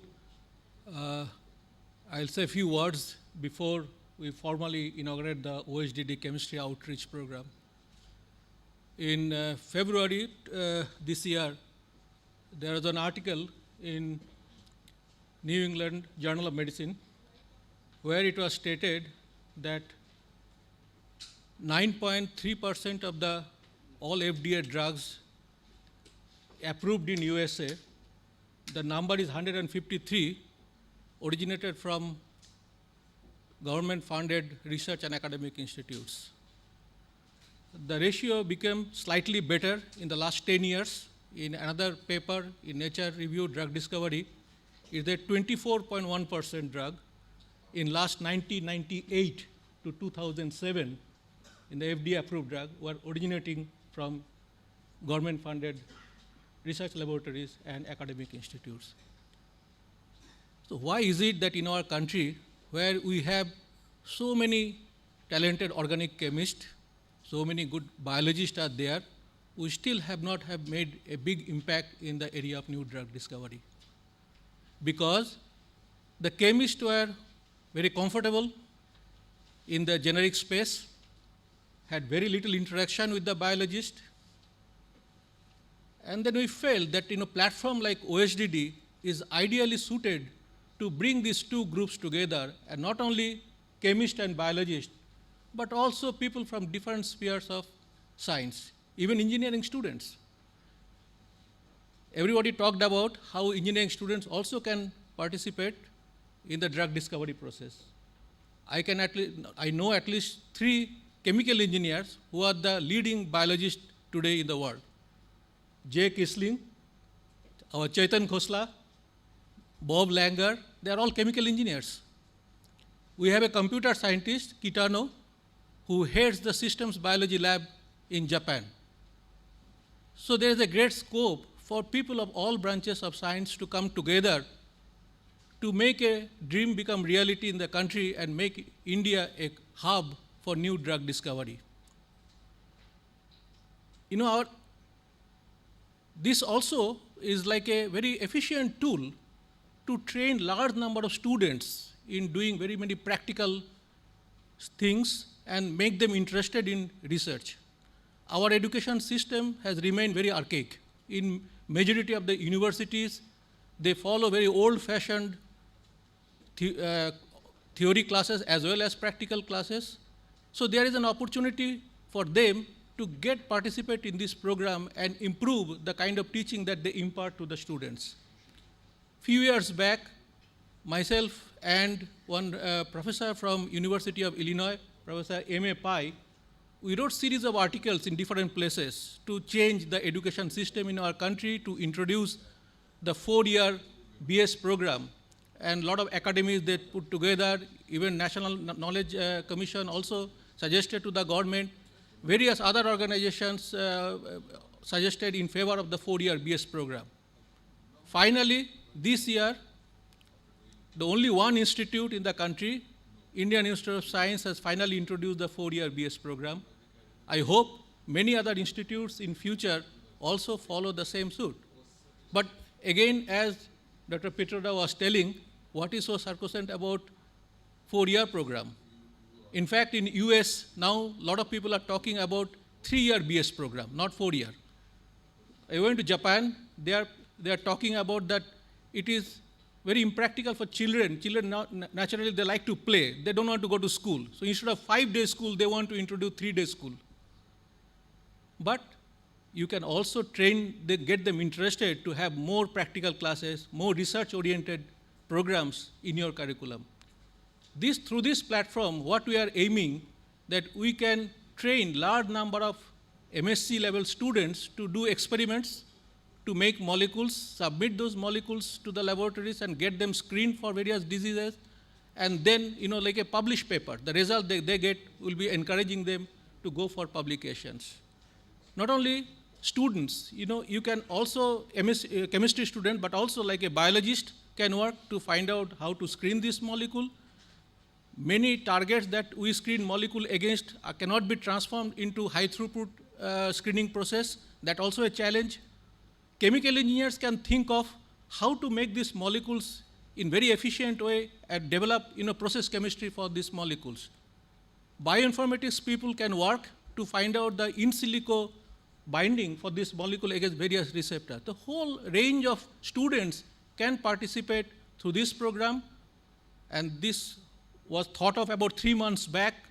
In the month of June, 24 June, we had a brainstorming session in Delhi where participants from 35 universities and institutes from across the country, from Manipur University to Rajkot, from Jammu to south in Kerala, universities participated, and everybody is very excited and about the program. Everybody wants to participate. It took us some time to develop the website. Thanks to the OSDD team, Ansu is sitting here smiling, Arun from Imtech, and various other people, Jakir, Haridas, people from CDRI, my colleague Sanjay Batra, they have worked very hard. And Ansu says she was getting sleepless night. We wanted to introduce it today. And this is the website where students can register the molecules. These molecules, they will have to supply all the NMR, IR, mass spectrometry data, HPLC data. These molecules will be created in their laboratory during their MSc programs. Some of the CSIR labs also will have OSDD laboratories where students who are not having facility in their universities can come and do summer projects, 2-3 months projects, and make these molecules. And these molecules will then be submitted in the form of a project. We'll sanction the project, carry out the screening, and then provide the data to the students so that they can have a publication. So this is, I'm sure that people from all over the country will participate in this one. Already in Kerala, I think 40-50 participants, they assembled in NIST, that is RRL Trivandrum, had a 2-day workshop there. Tomorrow I am going to go to NCL Pune, where 70 participants from 30 colleges and universities across Maharashtra will be assembling for a day-long workshop in NCL Pune. Next month, I'll be going to Trivandrum again. Every region is organizing this workshop and inspire the large community of the chemistry students to participate in this program, and people are waiting for this to get launched. I am very fortunate Dr. Ramarao is here today. He introduced all of us to the area of process chemistry. I still remember when I joined in 1987, the first task he gave me was to develop the process chemistry for timolol maleate. It was developed as a beta blocker, later on used for the glaucoma. I had known organic synthesis very well. I have done 120-step synthesis, but it was very tough to do process chemistry. And finally, we were successful, and that was the first chiral drug introduced in the country. We learned a lot from him. As Professor Brahmachari says, that he is the father of generic drugs in the country.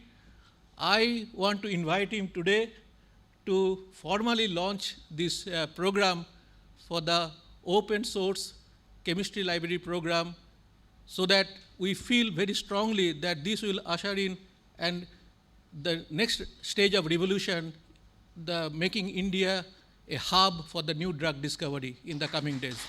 Thank you very much.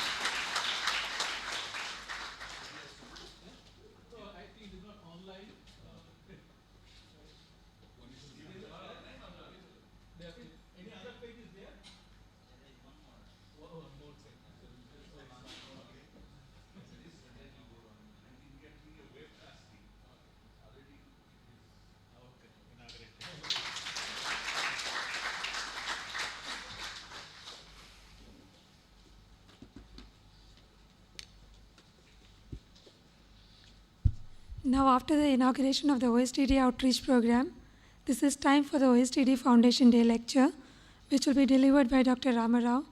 Sir, you need no formal introduction to the CSIR community, but in the interest of the larger audience out here, I request Dr. Yadav to kindly give an introduction to Dr. Rao.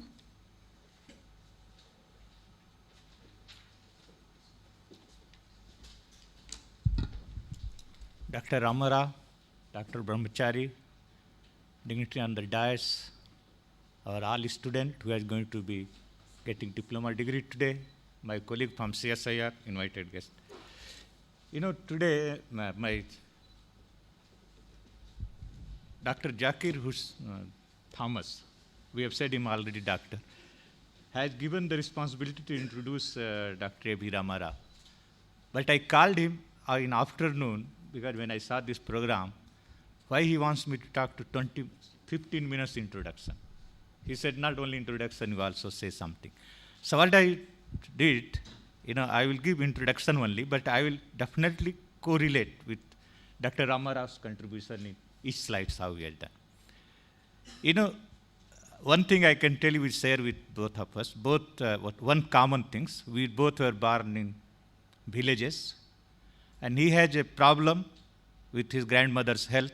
I will not go more detail how difficulty he was facing to get the medicine for her. He has to go to sub-licensing fellows. Anyway, so that was in his mind very much. And when he went for his master degree at BSc Tech, he did in pharmaceutical science at UDCT, today it's called ISCT. And mine was also the same thing, I can tell you, coming from agriculture family again. And it was in 60s, a lot of this insect used to go on the rice crop. I still remember that we take some cow dung, that AcSIR, and then we have mixed gamexine. We formulate our own insecticide and spray on the crop. But it will create headache and lot of nuisance. And miss, on that day, headache means I will not go to school. That's what you are telling, the sensor business. So it was very much in our mind that how to come in alternate way of doing. So that idea came when I was almost hardly maybe 11 or 12 years of age. That became later on also my research topic. I will touch upon little bit, how to look alternate way of pesticide. And why, again, there is a, when I joined NNCL, at that time, I joined under Dr. Ramarao. And he told me, and he said, okay, you can work on pheromone, that's a good area. And that is the way he very much encouraged. So we started in a very humble way, and then we achieved something will come out. So what I said that, there's some topic he wanted, some title he wanted me to give. So we said that let us say innovation in chemical synthesis, CSIR contribution. Actually, CSIR contribution we'll touch upon because I wanted literature, but I couldn't get. Only I got something from Dr. Tushar Chakravarti, and also got some from Saurabh Pal from NCL Pune. And this is just, but majority of them will be definitely IICT, and also majority of them will come. Either it is Ramarao's contribution or inspired by Ramarao. That's what I can say it was there. And there are many CSR, let's go. What we wanted to say is, the core strength in chemicals and sciences of CSIR lies in organic chemistry, and 75% of students in CSIR, if we take in chemical sciences, do the organic synthesis. And for our student, there is no limit. Any compound you want them to synthesize, they will synthesize, giving the manpower and money. And that's, it has found in a different area, whether you take lipid, agrochemical, drug pharmaceutical, surface coating process, fluoroorganic, energy or environment. Everywhere you find those applications will be there. And why we need it to do synthesis? See, if you see the left side, like fluorouracil or salbutamol for anti-diabetes, metformin. But today, because of their side effect, because of so many reasons, there are new drugs coming, which are much more complex and requires much high skillful work. Then you need a really skilled work in synthesis. And then that Ramarao, I was in NCL, he moved to RRL then, to Hyderabad, and he said, actually asked me to move. I said, why we should move? Only one sentence impressed me a lot. He said, NCL can go on because it has established the platform.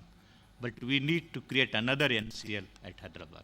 Means we should come term with at least equal, not more, at least equal to NCL we should commit. I said, that's why I moved it, and also we created. And what was the outcome? We started, actually, when we are a synthesis, the outcome you can see, it is a live data for last 20 years. It was as update yesterday, it was loaded. If you take CSIR, the number of molecules which is synthesized is 522, which is number 1 in the world now. If you compare Chinese Academy of Science, or you go down. But again, if you put all IIT together, it is still not come in that range, that what we have put 200 minimum range. And that's all it is. If you go, this is the total synthesis. If you say only synthesis paper, where you talk only organic synthesis, where it could be partial synthesis or could be synthetic methodology, where you give the number, again CSIR is number 1. Okay, and if you take the ICT contribution, is almost 50% comes from the ICT. And that is the platform what Dr. Ramarao has established in ICT, and that's what it happened. Okay. And there are many, talked. I will not go, maybe his slides will cover, but he has developed so many technologies which were transferred to industry. And then, even what we have done like a Texal, then we have done Visoprastal. Again, it was sponsored by Dr. Ramarao after he became entrepreneur. And then he sponsored to ICT, and these two were developed under Indo-French program. Fundamental, it's a complex one. Industry will not come for a small molecule, let me tell you now, unless it is very, very complex, like this kind of structure it is there. I will, again, I got from CDRI host of this, but it was all, I can say that, inspired by Dr. Ramarao's efforts in those days. There's many. And then you talk about agrochemical, again, they were there all this, but when Dr. Ramarao moved in, there were more emphasis to transfer the technology. Many technology were transferred today, even today. 42 firms are there who uses that ICT technology. 50,000 tons install capacity, and over 1,000 crore revenues are generated every year through this technology. And again, I just said that, these are insecticide, people, lot of cries that, they are harming, people are getting headache, as I said, Then we looked into the alternate way of looking pheromone technology, pheromone application technology. Means insect to communicate, they release chemical to attract partner or a different kind of including sex. So we develop technology where we do the isolation, synthesis, structural determination, and ultimately we go for the field application. Where we are talking, we say 50,000 tons, here we are talking not even 500 kilo for covering the whole country, for each insect. So that we develop for many insecticide we develop, and I will show you that this groundnut leaf miner, 1,300 hectare field trial is done, it's totally successful, it's ready for commercialization.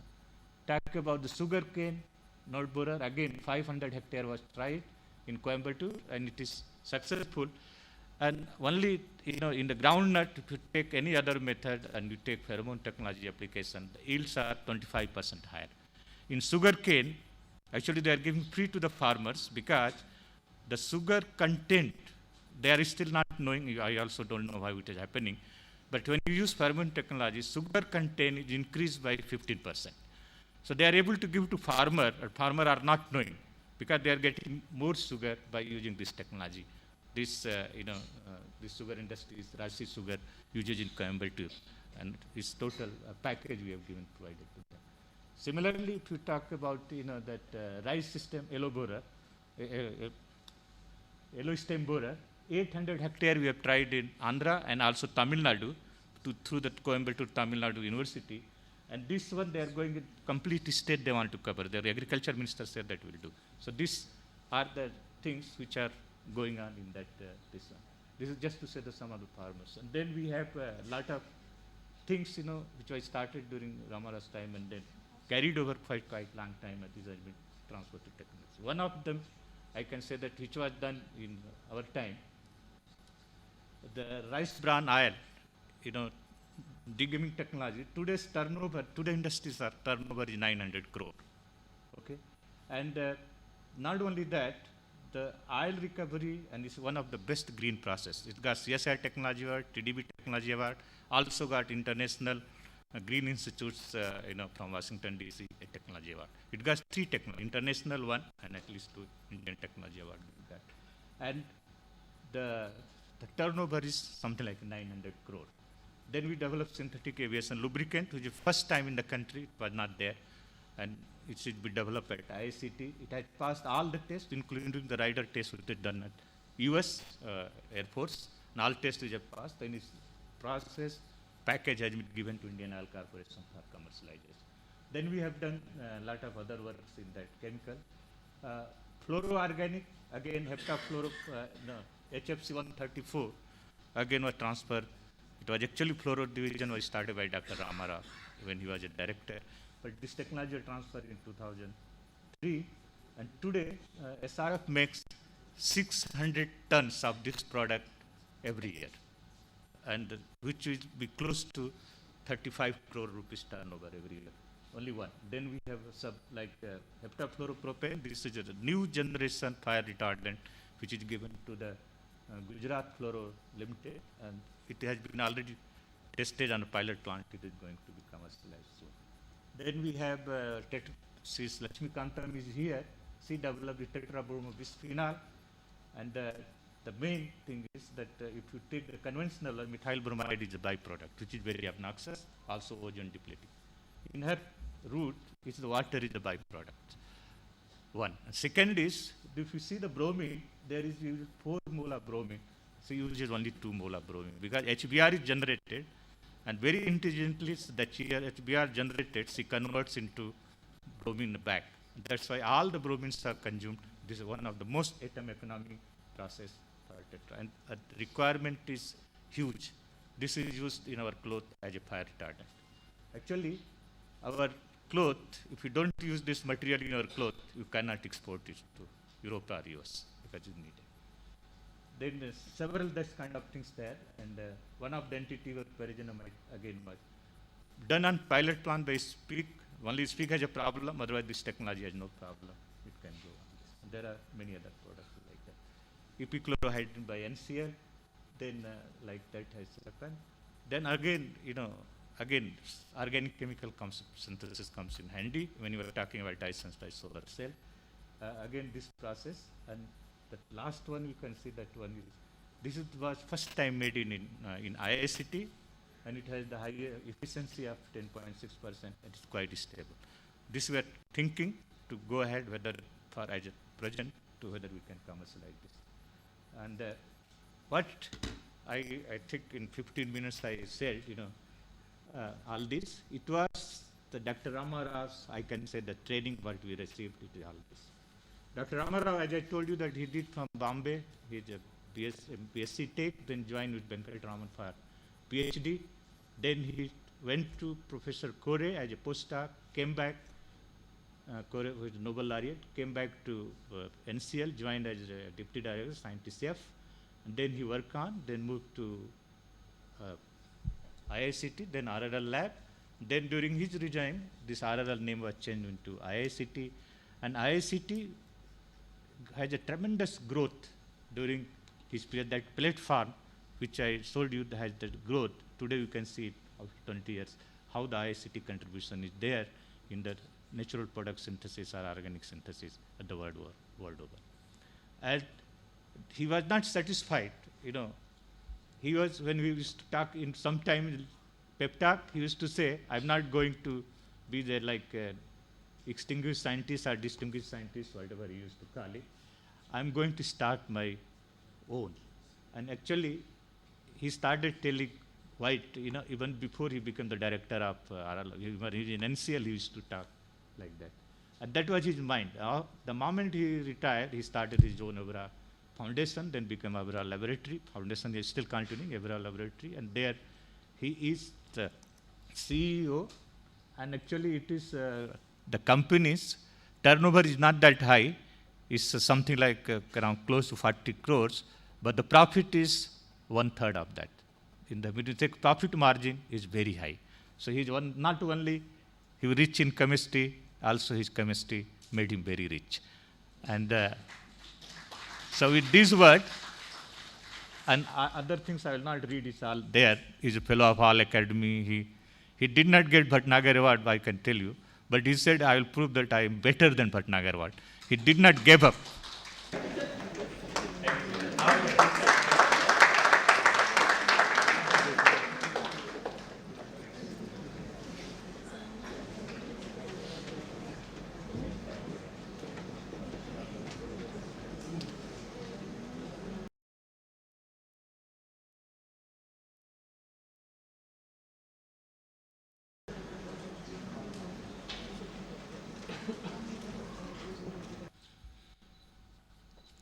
Professor Samir Bhattacharya.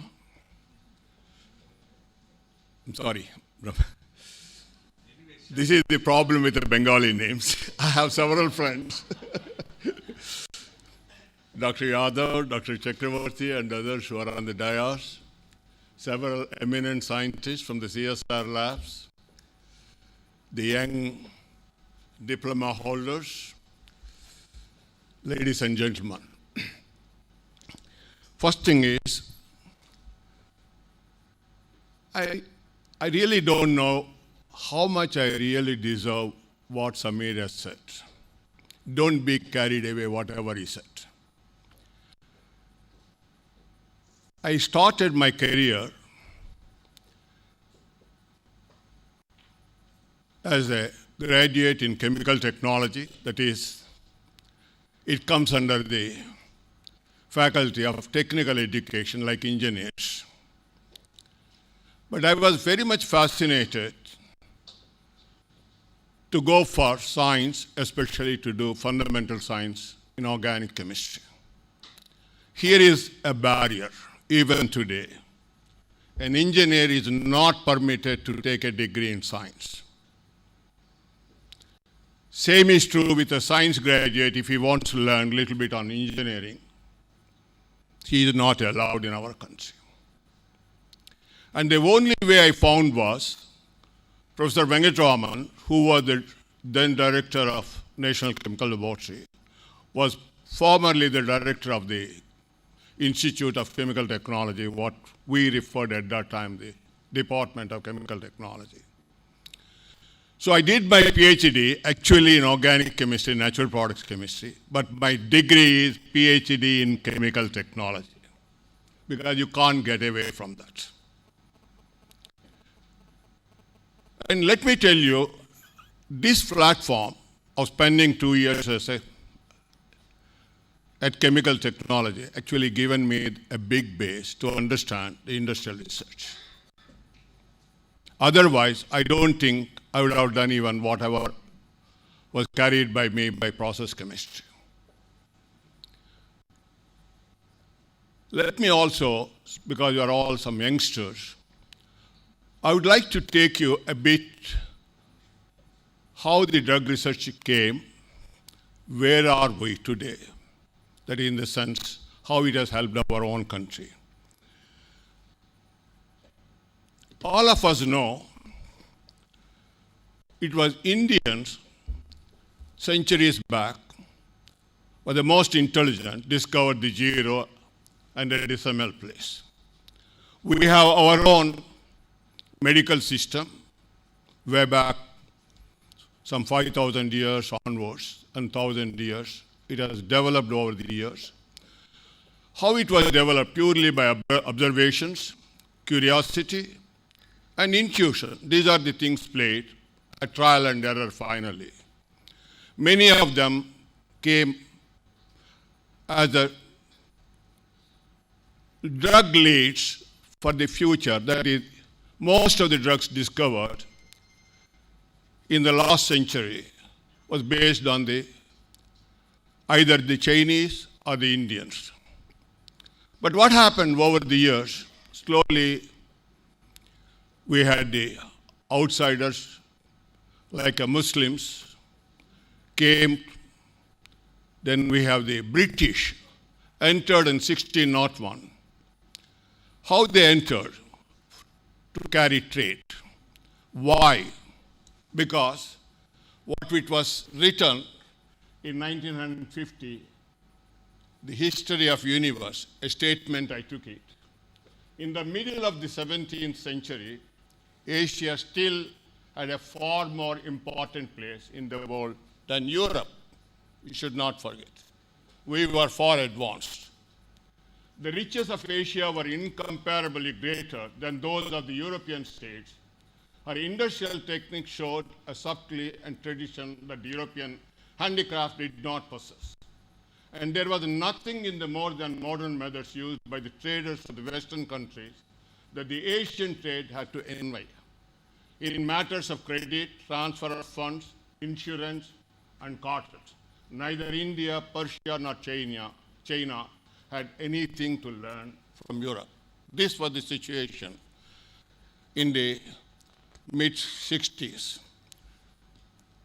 Why did the British came? They registered a company called East India Trading Company.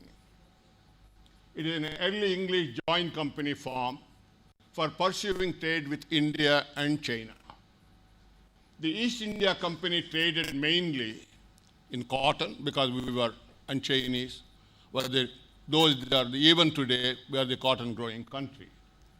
Then the most important, besides the cotton, silk was always from India, it used to go. And something, you need dyes. Those days were only natural dyes were available for the textiles. And the most important dye was the indigo. Even today, it's the most valued dye. So the natural dye, indigo, they wanted to carry from India. Besides tea, opium is the largest growing within the country, and besides the spices which they love.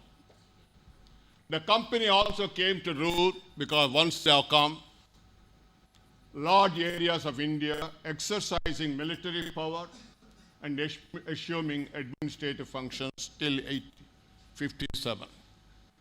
Following the Indian rebellion you all know in 1857, the British Crown assumed the direct administration of India. One of the earliest British law, this is what I want to bring to your notice, was on patents and extended to the Indian continent immediately in the same year, 1858. They want to safeguard all the British inventions. Nobody should be carried to India outside the Britain. And we have to buy their goods. And this was the main reason. But what happened? One item, because we are dealing with the drugs, the opium is the most important from centuries. The people are actually getting benefited, whether it is for arthritis, any type of pain, they were all depending on the opium. Opium is a dried latex obtained from the opium poppy, which contains 12% morphine. That's the main one, which is an analgesic, the best analgesic even today. Codeine for cough syrup, and then non-narcotic alkaloid, papaverine, in a small quantity. The British East India Company pursued monopoly on the production and export of Indian opium. British exports of opium they have started from here, and because you don't get much in China, they made them opium eaters. And it was estimated starting from 15 tons in 1730, they went on giving 75 tons in 1797. What happened? The king of China actually banned the opium import. But the British guys knows about how to smuggle to China, and they trained the Bengalis for this trade because most of it was available during that time. And they were carrying to China, and that was the way. By 1820, China was importing 900 tons of Bengali opium annually. Where was this money going? It was going back to Britain. You all know the first industrial revolution taken place. And that's the way the British exploited India maximum extent. Then what happened? We all talk about the olden days Indian medicines. They're all coming from plant sources or animal sources. Mostly these are alkaloids, and whatever I've taken, they're all from Indian sources. But who discovered the first time isolated?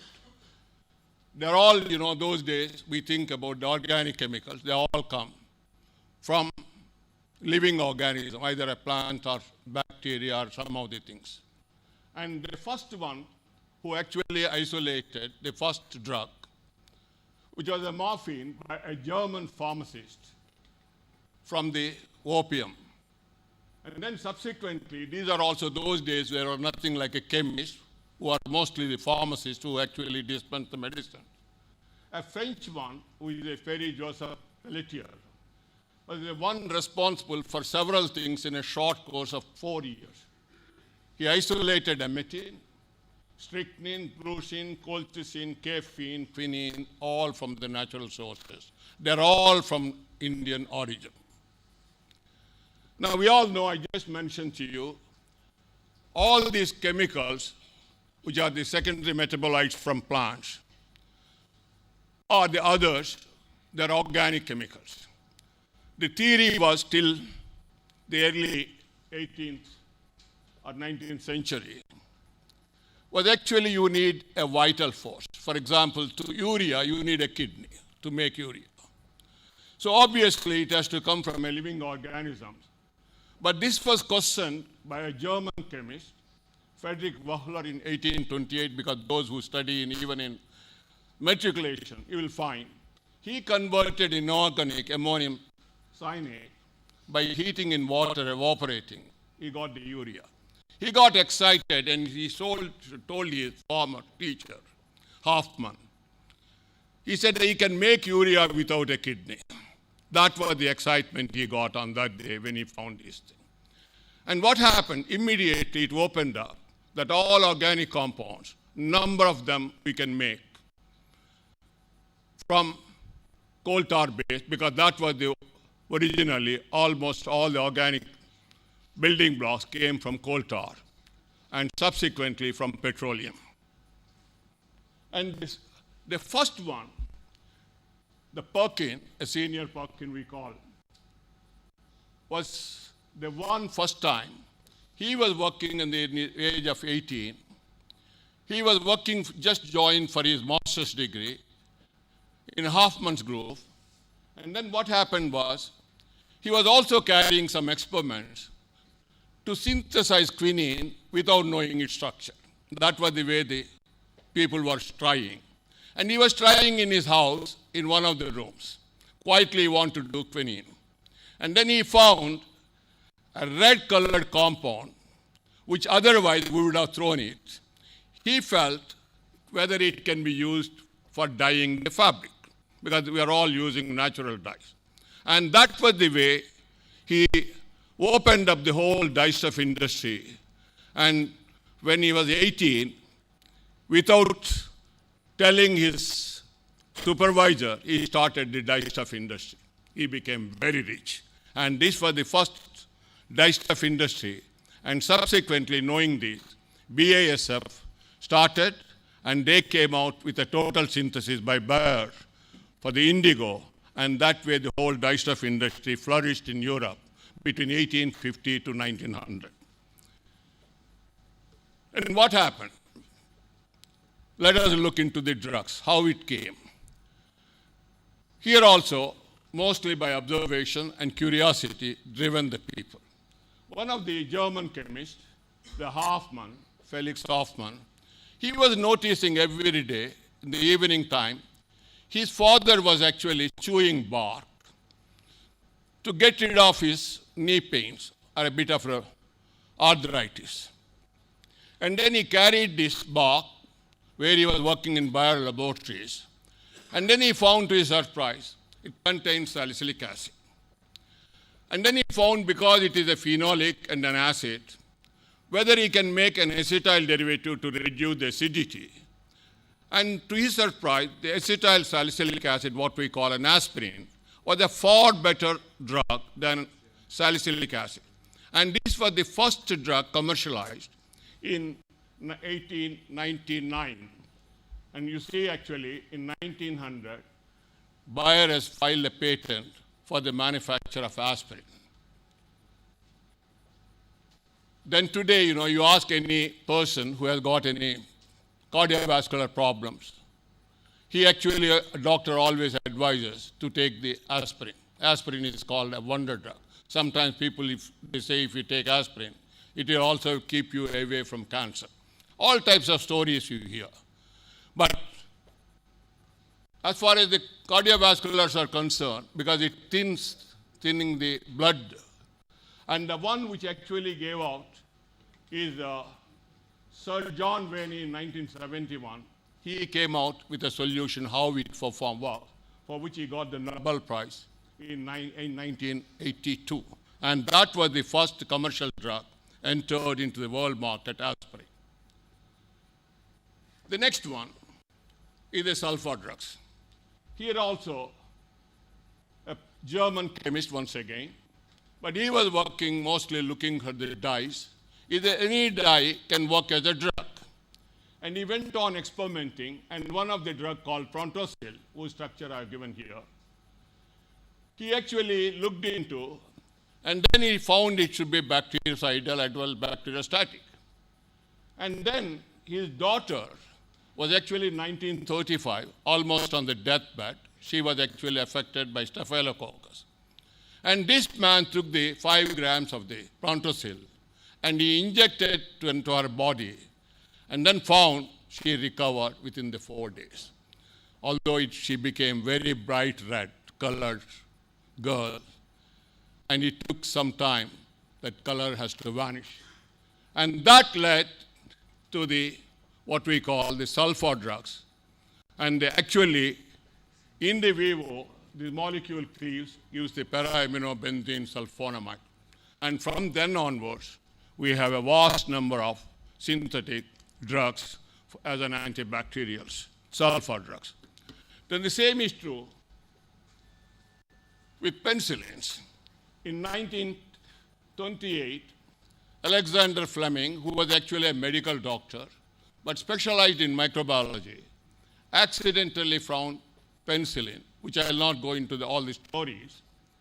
And then it was actually 2 of the biochemists, Ernest and Chain, who actually started scaling up. To get 1 gram those days was almost too difficult. And there were times they were collecting the urine whom they have given for clinical trial and isolating back penicillin. That was the demand for penicillin. But anyway, during the Second World War time, the government of the United States taken quite a bit of pains, and then the whole thing came out. By 1945, penicillin was available commercially, but costing $1,000 a kilo. And the technology, the power of technology over the years, penicillin is today a starting material, not anymore a drug, that cost only $0.50 a kilo. And where was the $1,000 was brought to $0.50. And what we found, it is not the penicillin. If you make the semi-synthetic penicillins, which are actually cleaving, you get the amino compound, which is called 6-amino penicillinic acid, and make some of the derivatives. And that's where the whole world of semi-synthetic penicillins and cephalosporins came into existence. And these are the best drugs, both sulfates as well as penicillins, for any type of infection. Now, already you heard about TB. I'll not go into all that. All that I would like to say many times. We really don't know when I wanted to mention about the isoniazid. The 2 of the students working for the PhD, they actually synthesized isoniazid in 1912 as part of their doctoral requirement, not knowing it is very common, its activity. Only in 1952, Bayer and Hoffman LaRoche independently introduced the wonder drug isoniazid with a triple therapy, what has already mentioned, 90 to 95% cure rate was observed among TB. But actually, if you go before, it was Professor Waxman, 1944, discovered the first TB drug, streptomycin, which is not in use at present. Same year, Lehmann in Sweden synthesized the para-aminosalicylic acid, which is very much in use.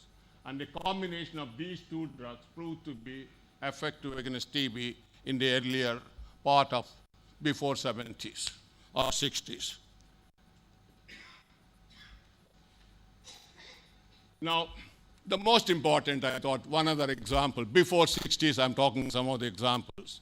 Why 60s? Because I joined in 1960 as a PhD student, and I started understanding the entire about the drug research and looking at the drugs. And this is another thing I can say: the women have been given the freedom on their own bodies, or they are liberated. And this came after the Second World War. US, Europe, and Japan extended pharmaceutical firms rapidly and invested in R&D. The drugs invented shifted from the advent of the antibiotics. There are several antibiotics. One of them I would like to mention, chloramphenicol, which is from pork babies. It was the most useful drug for cholera as well as typhoid. Otherwise, the earlier days when I was young, people used to die of cholera. And then you have the chlorpromazine is a psychiatric drug and actually given relief to many of the people who are actually you were spending before 60s a sort of a vegetative life.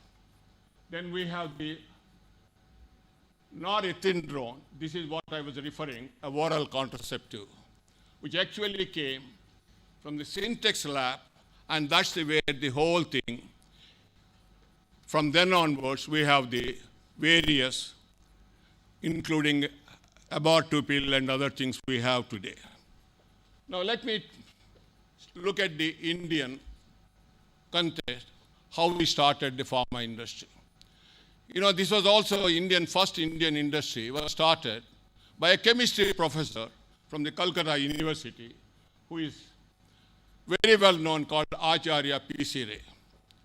And P.C. Ray was the first one to start Bengal Chemicals and Pharmaceuticals in 1901, and test to make from natural products, isolating whether it is a caffeine, some of these alkaloids, and then also making some cough syrups, aspirin. Common drugs should be available to Indian population and not to be imported, because otherwise everything was coming, even those drugs were coming mostly from UK. And that was the way, in 1901, the first chemical industry was started. And incidentally, this year, the country was celebrating its 150th birthday. On 2nd August this year, that is about last month, I was invited to give a P.C. Ray lecture in the Science City in Calcutta, just because they thought I was the second example after P.C. Ray, after retirement starting the industry and becoming an entrepreneur. Then we have the Alembic chemical work established in 1907 by Rao Bahadur Amin. Then once again, P.C. Ray realized the importance of immunization, that means the vaccines, and he started what is called Bengal immunity in 1919. Unfortunately, because of the latest developments and all, although Bengal Chemicals is still existing as a public sector, but the Bengal immunity was shut down in 203. Other Indian companies, there are quite a good number started before the independence, so whether you call it in Calcutta or the Cipla or some of the Baroda and other things, Sarabhai, Cadila, several of them. But if you look at it, by 1947, the total turnover was only 10 crores, the entire Indian pharma companies. But what happened? The first time that our first Prime Minister, Jawaharlal Nehru, realized the importance of the health and the need for the drug industry, he actually invited several international companies, but nobody came forward, neither they offered the technology. And that's one of the reasons he started in Hindustan Antibiotics, and for which WHO has given the technology to start the penicillin plant to make penicillin and cephalosporins and their formulations. In 1955, at Pimpri, that is where we still having the Hindustan Antibiotics, exclusively to produce the antibiotics. Then he also initiated what we call Indian Drugs and Pharmaceuticals, IDPL, in 1961 to make not only antibiotics, also synthetic drugs. And the synthetic drug plant was in Hyderabad. And over the years, several people have been trained in IDPL, and that's why Hyderabad has become a major drug industry, for bulk drug industry, because the IDPL has given birth to the drug industry, Indian drug industry. But for IDPL, we would not have been in that situation. Today, unfortunately, IDPL is not anymore as active as she should have been. Then we have the multinational companies, because Nehru requested all the multinationals to start their business. What they did, they came mostly to in and around Bombay and started only the formulations. Nobody, the bulk drug was not available, they were importing. And as a result, when they were importing, the government of India pushed the duty and the drugs have become more expensive compared to the London or the New York markets. And this was the way before 1950s and 60s. Then there was a pressure from people, right from the industry and educated guys, why should our drugs should be more expensive? For example, then no doubt it was started right from the Jawaharlal Nehru. People went on telling why we cannot make our own drugs. Everybody went on telling everything is covered by a patent. Sam Petroda mentioned to you the importance of patent. So you can't touch it, you can't make it anything. And this was the situation. And that was the way Indian pharma industry was in 70s. The turnover was, from a 10 things, 1947, it has reached 360 in spite of all the multinationals started their business. In 1971, multinationals controlled 70% of our domestic market out of the leading 50 pharma companies. And 33 were foreign. That means mostly they were dominating. New drugs that were introduced, I already mentioned, more expensive in India compared to New York or London. Then that's the way the Indian drug industry formed an IDMA, Indian Drug Manufacturers Association, in 1961. And then they fought with the government of India with the support of the public to amend the patent laws. What was the 1911 Indian patent law, where it is not allowed because we are following the British patent, only the 14 years was allowed. And then specifically they talk of two vital areas, health and food.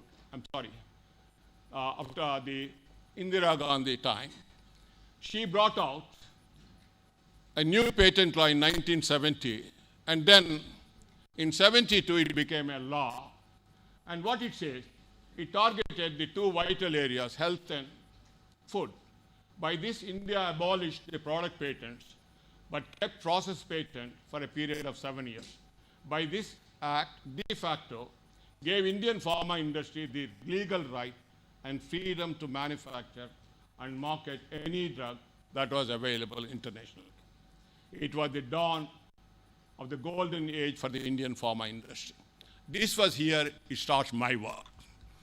This was till we were there in 1970. I was a young scientist. Without crossing the seas, I was recruited directly as a scientist B. And I was the first one in NCL. It was something I thought, it's a good thing having a child at that time to accept the scientist B and then settle in life. And then the Dr. Tilak, who was succeeded Dr. Venkataraman, was the director from 1966 till 70, I think he was around 78. It was 12 years.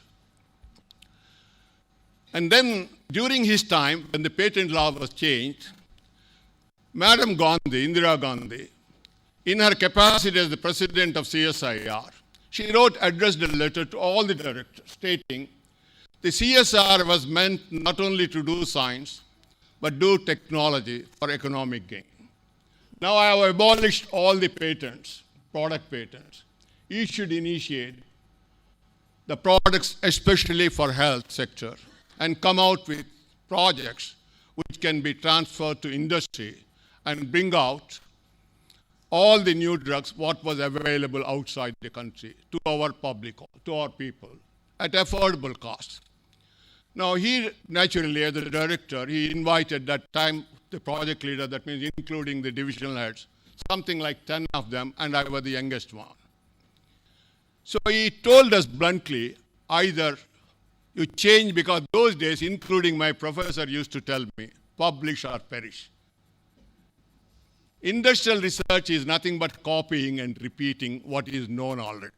This is what we learned. Now, many of the senior scientists, I don't want to take the names, they prefer to leave NCL rather than obeying Dr. Tilak's orders. He said, if we go to the industry, industry will pay better. Why the hell we should do in NCL, industrial research? And this was the biggest hurdle Dr. Tilak faced. And just because Dr. Tilak was also professor in UDCT while I was a student, instead of telling the senior guys bluntly, he told me bluntly, you all come from a technology school. If you don't do or don't change your mind, don't follow Dr. Venkataraman. You carry something. Then only you will survive in National Chemical Laboratory. That is bluntly put it the words to me. I know what it means by that. But anyway, I also felt the message was clear. That evening I went to library, and I used to, because being a student of pharmaceutical sciences, I used to go through the journals, what was happening. And it became easy for me to pick up a drug, which was actually the most expensive, and also value-wise, much more than even antibiotics, the revenue, what it was, is called a diazepam. And when you look at the quantities, it is only few kilos what we need. So here is a product, value-wise very good, quantity-wise much less. So what it means by that, those days, to read a patent, you have to wait 3 months. Otherwise, you have to go to the chemical abstract and look at the small print. And then first time, this compound I located in less than 2 days. It is called Valium commercially, introduced by Hoffmann LaRoche.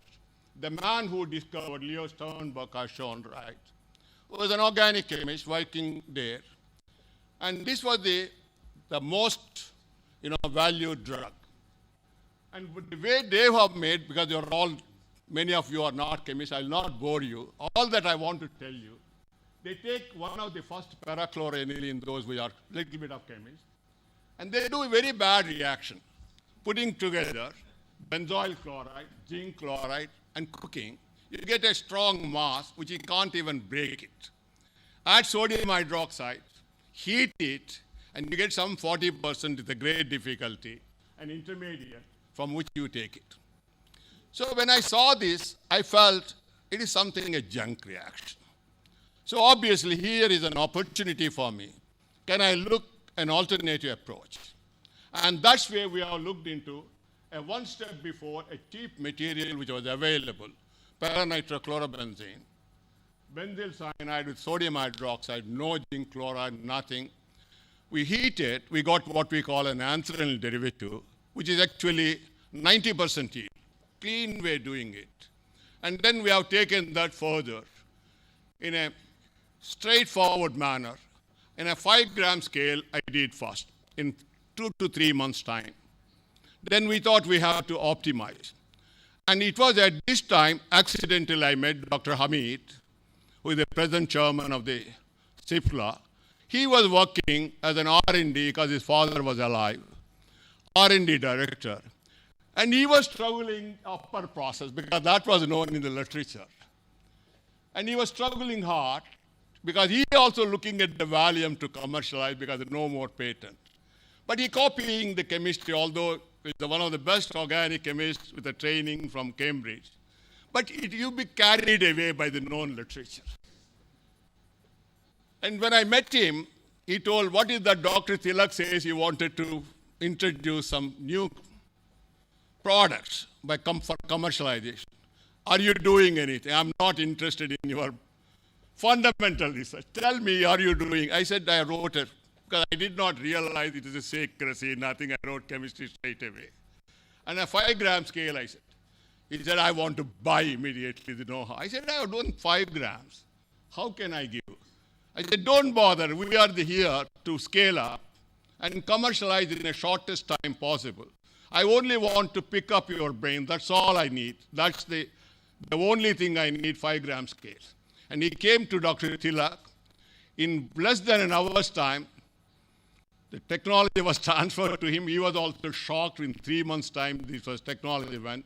And this was the first technology transferred to a drug industry from the CSIR in less than 3 months. Now let me tell you, I will only take 3-4 examples, not to go all the things. The second thing is an asthmatic drug. And this was the one which came out from Glaxo laboratories. And one of the best drugs, even today, if you say, because there are 50 million are suffering in India alone, one form or other asthma. So it's one of the major issues world over. And the Glaxo drug came out in 1968. And the trade name is actually called salbutamol, under the trade name Ventolin. Now, actually, I just became a consultant after my... So he started asking me to interact with him as well as with his colleagues in the R&D. And he said he was very much interested in salbutamol. So I looked into how they make it. In my spare time, I used to go every weekend, Saturdays, I used to spend with them. And when I looked into the first synthesis, they used the formaldehyde and HCl to make the chloromethylation. And chloromethylation gives the byproducts which are highly carcinogenic. So obviously, that is not the method. We don't want to kill our people by adopting a carcinogenic method. If I ask my organic chemists, many of them, they do practice because they don't know these side effects. And that's the way the industry also does fast, without realizing. And this was the method first adopted by them. And then subsequently, they came out an alternative route because they also might have realized the carcinogenicity. And the next alternative route, they use the lithium aluminum hydride, the ester to alcohol to turn it. I'm not going into all the... And lithium aluminum hydride is the most expensive even today, a hydride, reduction for the esters to alcohols. And not only expensive, very hazardous to handle. To handle some 1 kilo, I don't think any of our organic chemists will look at it. It is always 1 gram, 2 gram, we look at it. And this was the method, obviously, in UK, you can have all the safety measures and all, which our Indian industry doesn't have at all. So I felt these are not the right methods. So what we suggested as another simple method, going acylation, protecting, oxidation with selenium dioxide, all the 3 steps dumped in one pot, tertiary-butylamine, and then vertride, which is a cheap reagent and can be handled very easily at Tolvin solution. And that's where we adopted. And not only it became very cheap, and also the best way of making salbutamol we came out. Those days, we never realized the importance of patents. None of these things were filed patents. These were all just only because there were no competitors. Then what happened, very strange, when we made the product, the Glaxo actually approached the government of India, requesting the Ministry of Chemicals and Fertilizers to permit the import of salbutamol into the country so that they can formulate. And almost the whole file went through rapidly. And it was almost in few days, 2 to, I think, a week's time, it was about to be announced.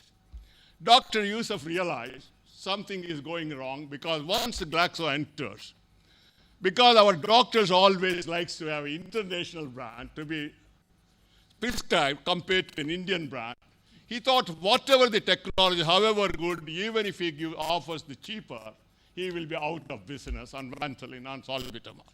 So what he did, he played a very simple trick. He approached the vice president of CSIR, who was Professor Narul Hussain at that time.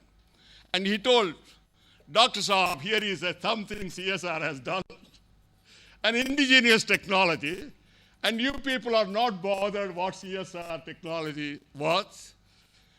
And would you like to have the CSR technology, or would you like to allow the Glaxo to import salbutamol? Naturally, Narul Hussain also got excited. What you are talking about? He said, here is a gentleman who has developed for us. Actually, it's the consultancy. And then something was not permitted. He wrote immediately, called on Ford, Dr. Tilak, I think Doriswamy took over immediately at that time. Is it true? He doesn't know. He called me, what is this all happening? I said, yes, this is true. So he sent a word to him stating that Dr. Ramarao, because I was an institutional consultant, I was getting more money than my salary those days as a consultant. And this is what he has actually done, is better than the process what already approached. The Nurul Hassan, these are all some things which I never even uttered, gone to Madam Gandhi and told on the file, this is what CSR has come out. And would you like to permit Glaxo, or she was not knowing. She turned down the Glaxo's offer and then allowed only the Cipla to come out with the product. And she gave time of 3 months. If they don't come out, then naturally we have to look back. And the whole way, immediately it was commercialized less than 1 month's time. And the whole thing, Cipla's largest selling product today, even today, is I think it is the top 3rd or 4th in the Indian market. Salbutamol brought the laurels to him. Now let me take you another compound, which is also quite interesting. I'm sure some of you might have seen this plant outside everywhere it grows. It is called Vinca in English, but also it is actually called in Hindi Sadaful, because all the time it gives flowers, both white as well as pink flowers. But let me tell you one more thing. There are young girls. I'm sure none of you will touch these flowers. And no girl or no woman offers to God these flowers. And the other beauty is no animal goes and eats the leaf, never touches. Let me tell you, bacteria or even virus will never fungal, nothing happen. All the other plants will die, but that remains healthy. The reason is it contains very powerful alkaloids, something totaling about 95 number they have isolated so far. And these are highly potent. And that's the reason, somehow I don't know, how the damn bacteria realizes and doesn't touch it. Even goat, it goes and walks away. And why the girls don't touch the flowers, I have no answer. Very strange. They don't offer to God. I asked my grandmother, she said because it also grows at the burial ground where devils are there. That's why they don't offer to God. But anyway, this is true or not, I don't know. But let me tell you, always, Indian plants have given whether it is quinine I mentioned to you, the leads. This plant, even today, in Kerala, people on the dried leaf, they make a decoction and drink. They say they believe that it cures diabetes, even today. And because based on this, Eli Lilly, a US company, pharma company,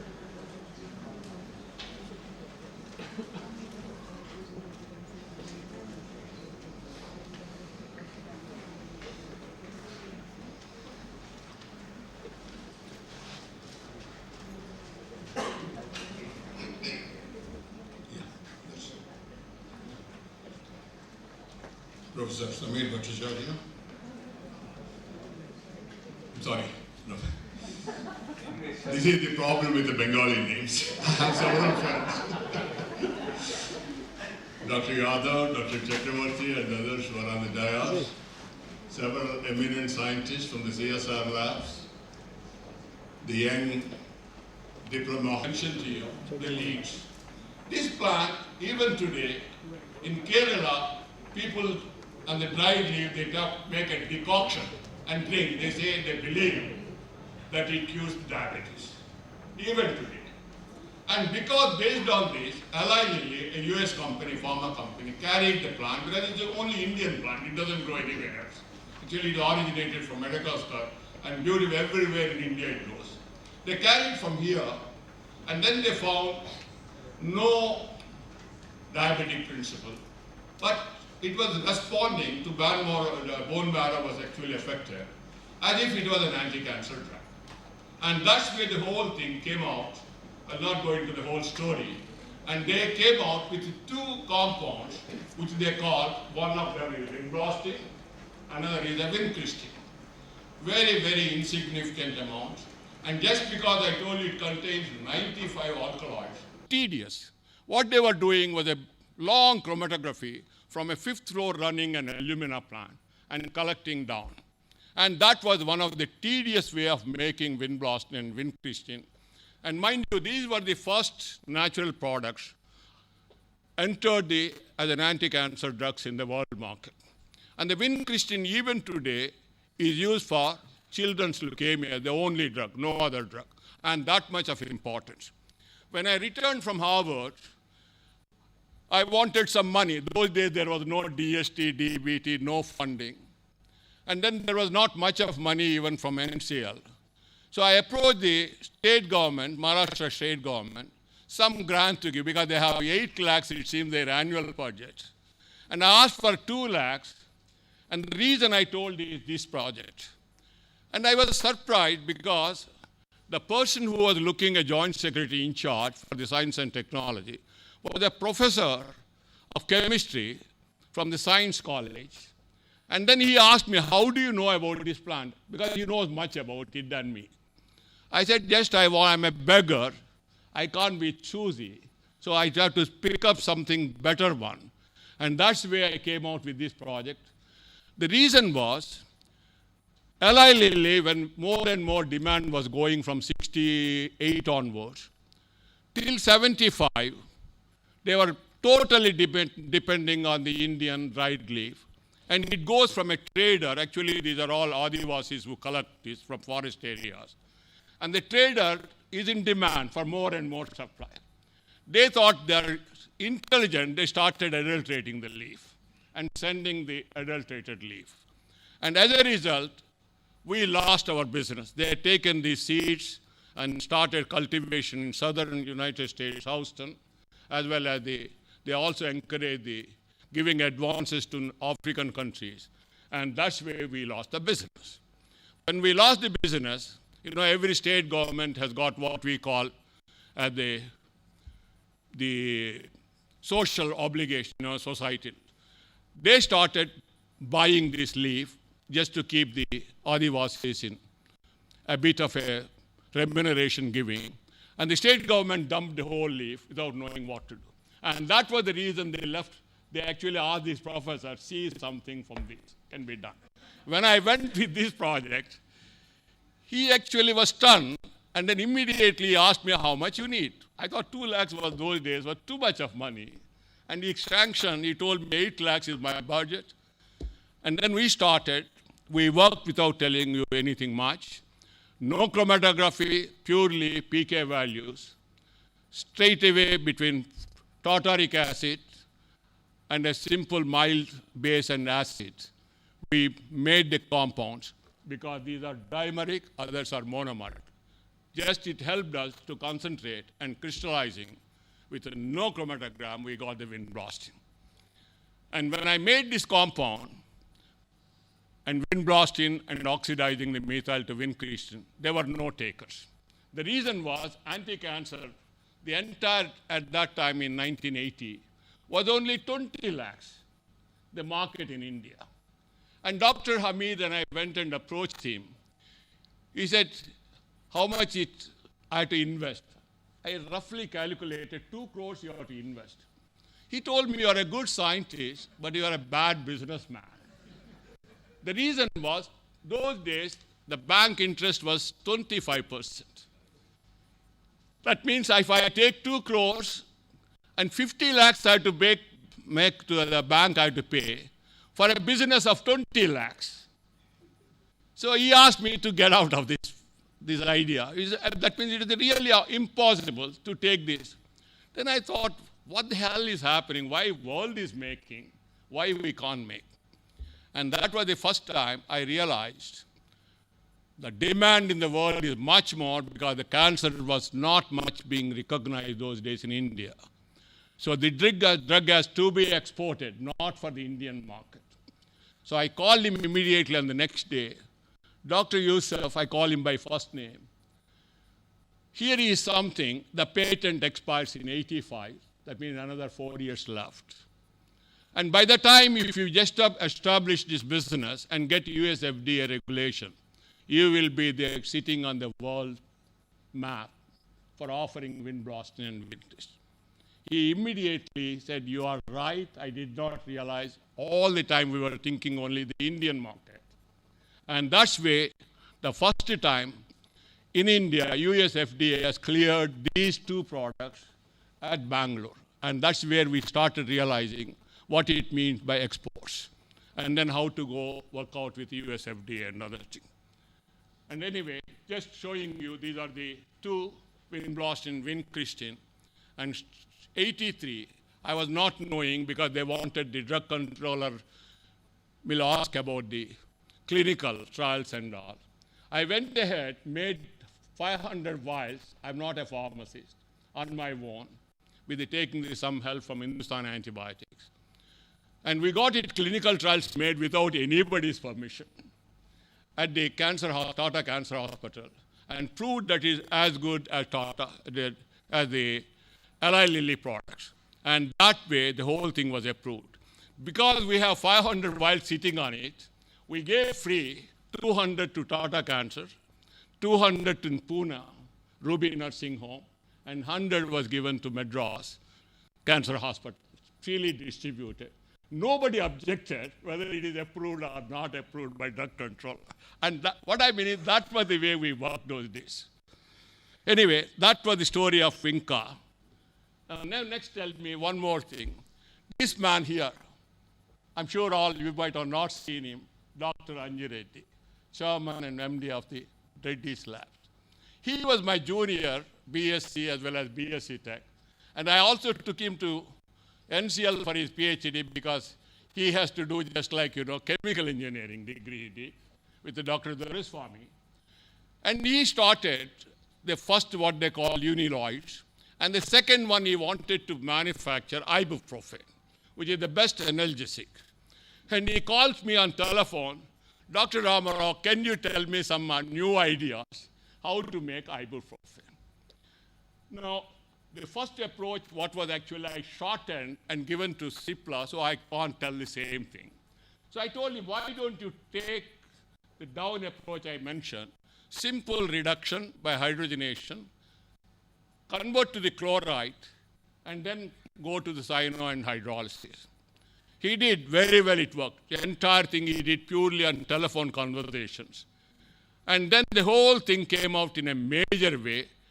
And he also got US FDA, and Ethyl Corporation, who manufactured in USA, they actually filed a case because he copied their method. That is above method. They didn't realize the method is ours, is totally different. And that's where he won the case, and he became almost the world leading supplier of ibuprofen. Let me go rapidly.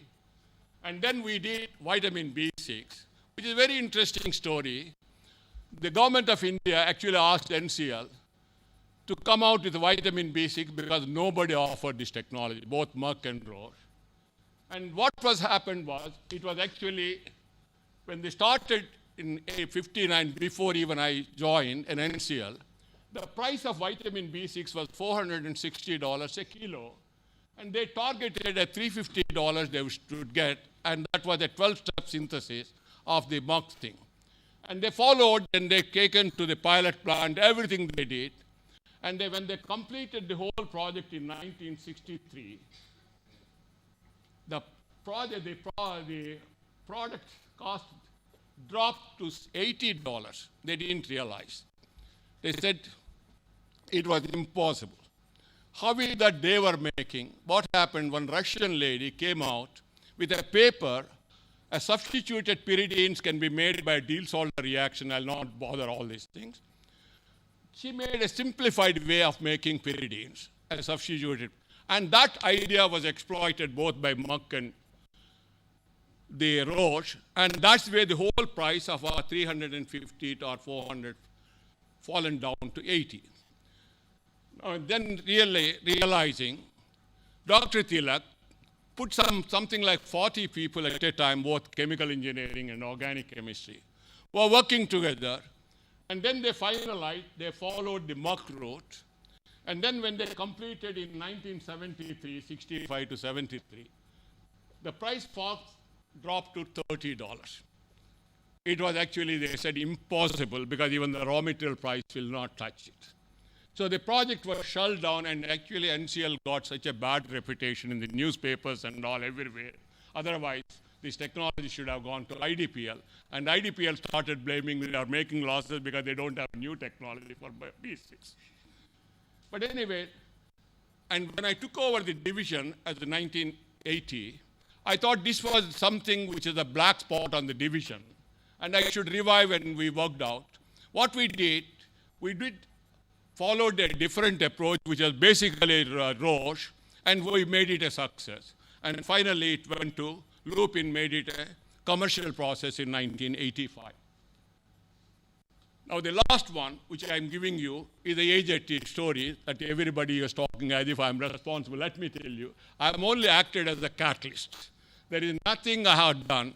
It is many times, we act as a catalyst for the national interest. AJT, which all we know, HIV drug, and the first time, United States has looked into various compounds, although the biology and the structure of the virus structure was known by 1985. There was no drug. The NCI started screening all the compounds which were antivirals and came out what they call the AJT and introduced immediately into the US market and also given to Burroughs Wellcome to market world over for HIV. And that was the time it was costing, to take 1 year, one patient costing $10,000. That means who can afford? And this was the one which actually one day, while looking into newspapers, I read one of the boys came from the Gulf. He was actually blood transfusion he went through, and he got a HIV contaminated blood, and he died in India. And that was the news item. So I felt that was the one which is going to be a major problem in the future. And we initiated this work in 1991, and then we came out with a method, which I will not go, which is a much simplified way, where the cost came down to almost 1/6. And when we did it, I asked Dr. Yusuf in 1992 to take, because it was close to everything. So here also there was a resistance from him. He said, where are HIV patients? There are no patients at that time. There are only here and there. And the drug controller, I don't know, whatever the reasons, he was not prepared to clear it, but he cleared the Burroughs Wellcome. For $3 a tablet of the BJT. But he was not prepared. He has written on the file, clear it, get it done, clinical trials. There was no hospital, no patients, HIV patients. And where do you get? So I used to pester him. We have passed on the technology. Please do something about it. And one day he got fed up with me about a year back. I got 1 million tablets of AJT.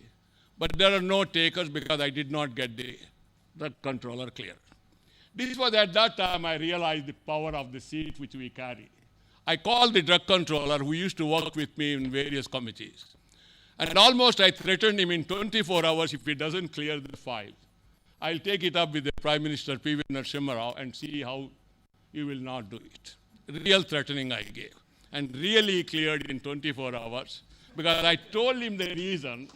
It was an orphan drug. In the US, it has not undergone clinical trials. Why the hell you are asking like this? And that's where, where you sit, it matters. The day you lose the chair, we will be nobody. But it really works when you are sitting, but you should make use of your position also. And that was the way then Cipla, no doubt, having realized the potential not only for India, for the African countries where the HIV became a major issue, they offered to WHO and also came out with other products which are required on their own. And that's the way the whole HIV, because Samir has already mentioned to you how the drug has become $80 per year, per person. And that's the way, whether it's the Clinton Foundation, WHO, went on buying, and the others, technology, one thing in India percolates rapidly to everyone because we don't have any patent protections and other things. And all of the others also entered. And India is today the world's leading supplier of all HIV drugs. And that's the way we feel proud. And let me tell you, whatever Samir mentioned, I don't deserve anything. only I acted as a catalyst to push the industry. No doubt several projects we did. Dr. Yadav mentioned several of them. All of them were commercialized. I think I was a consultant to several companies. Let me also tell you, I made more money by giving lectures in the United States and also as a consultant. There was a restriction, not more than 1 lakh those days. And I was paying the last 5 years my directorship. My income tax, I was paying more than my gross salary, what CSR was paying per year. No, I'm proud that way. It was, I myself was stunned. That means I'm paying tax and they're giving me my salary. It was like that, it was the first 5 years. Anyway, I would like to mention 2 drugs, real discovery. We talk about, I only mention the technology. And the first one was actually made in Araral in 1951 by Hussein Jahir, a compound, which is called methaqualone, for a PhD student and published in the Indian Journal of Chemistry, that is not medicinal chemistry, in 1951. This compound subsequently, like isoniazid I mentioned, the Germans, they picked up and made a drug, and for which they filed a patent in 1962. That means its activity, because it is not a new compound. And it became, methaqualone became the best sedative in 1970s. And today it is a banned drug, because you know, many of you, it's an abusive drug. It actually makes you much more happy, illusions and all. In 1980, I think, 4, it considered it's not totally banned. It is a Schedule 1 restricted drug. And in South Africa, it goes very well, even today. And the second one, I must give full credit. If you want to name anybody who is our medicinal chemist in the country, I'll say Dr. Nityanand. He was the only person who can understand both chemistry, pharmacology, physiology, and he is the one who really contributed to medicinal chemistry. It is unfortunate, CDR now is completing 60 years. We have not come out with a new drug. But the only drug given today is called Sencroman by him, and actually the generic name was given by the WHO, Ormilocifixin. And it is sold as Saheli. It is a once a week, the oral contraceptive. And it is used actually, it is a one non-hormonal, non-steroidal drug, and that is still in the market, but not a great product, because the money what is earned is not much.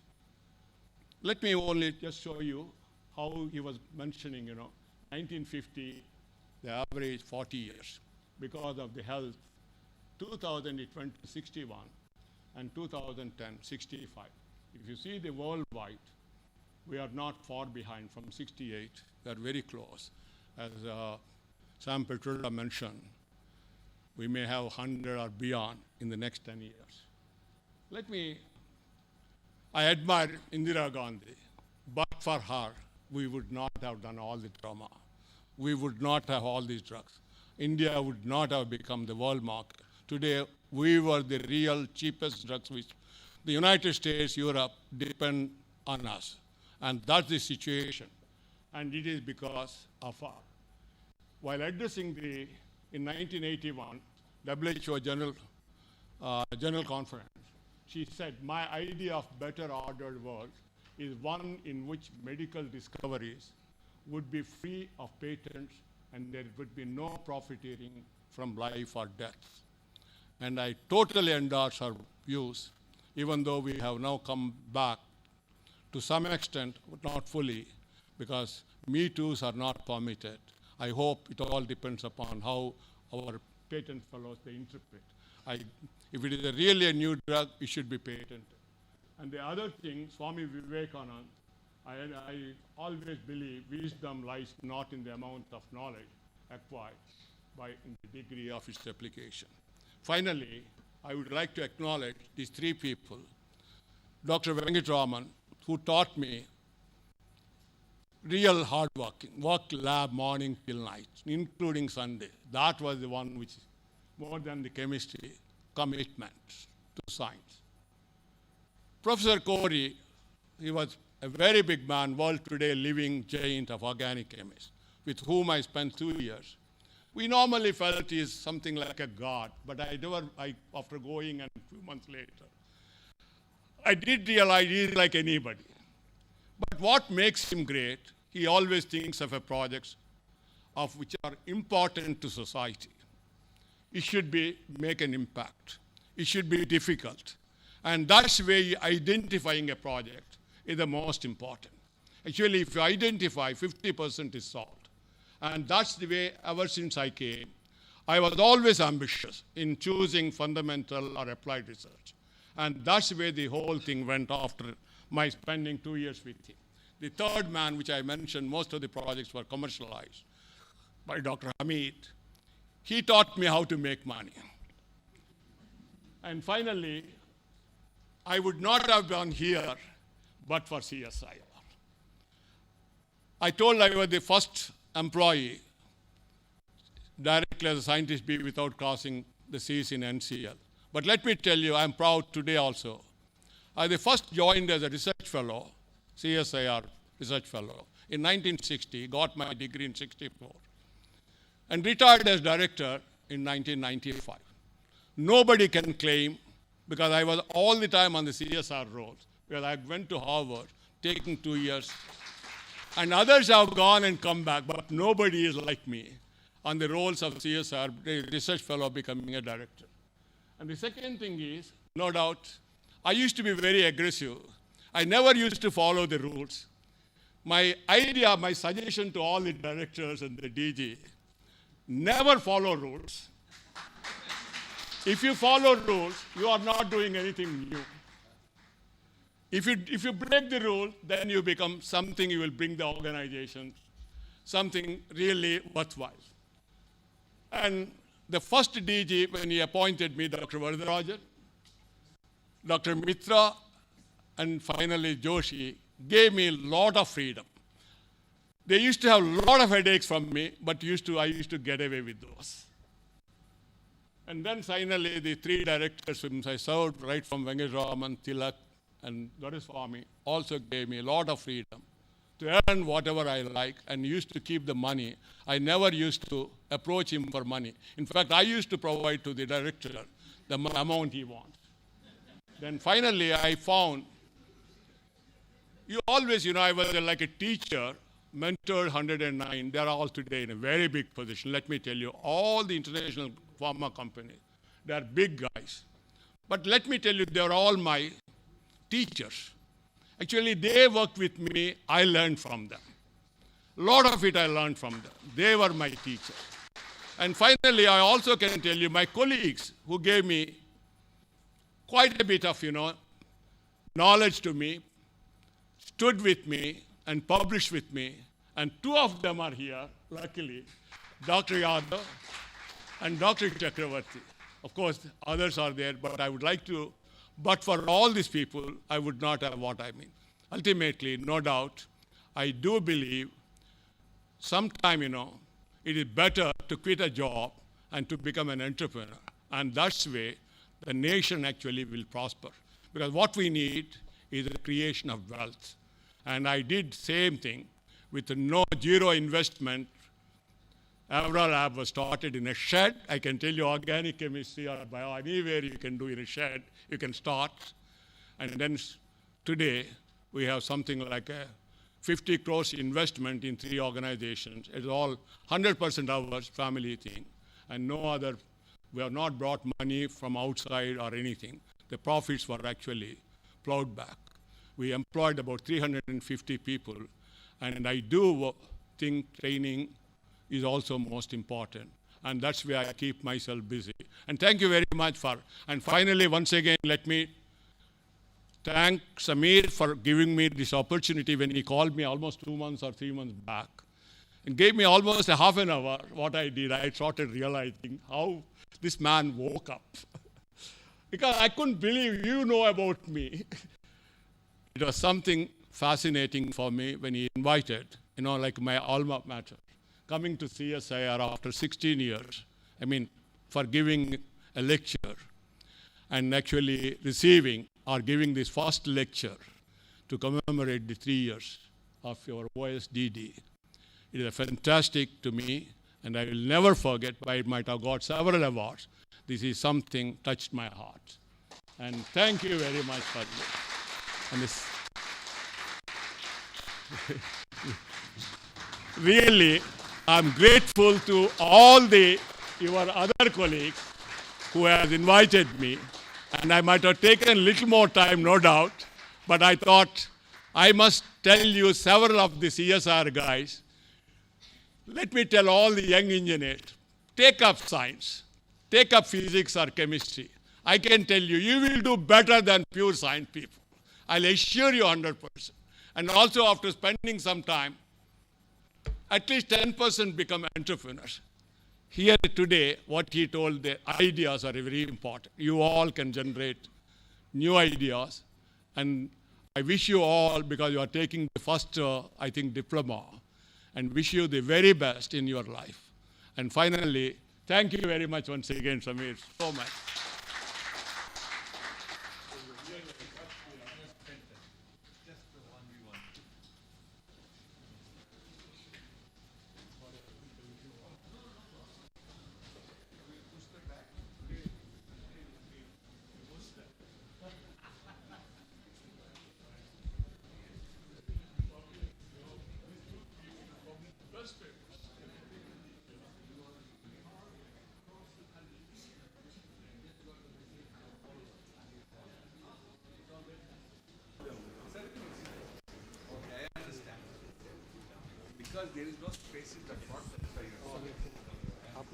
So we now move to the next part of the program. This is announcement of the diplomas by Dr. Nagesh Iyer and award of diplomas by Acting Director ACSIR Dr. Gautam Biswas.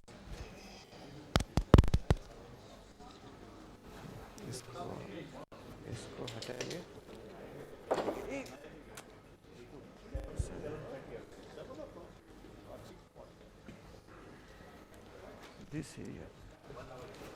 Dr. Jadhav, go behind. Yeah.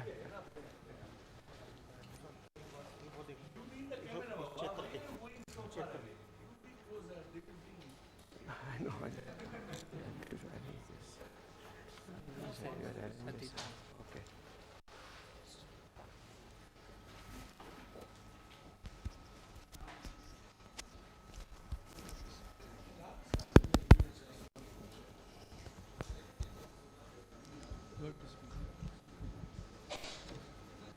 Let the candidates for advanced postgraduate diploma in engineering be presented.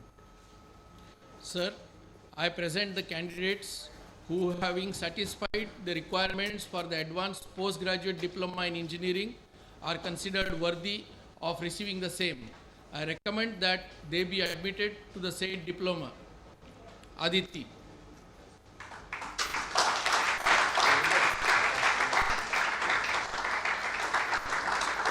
Amit Kumar Mishra.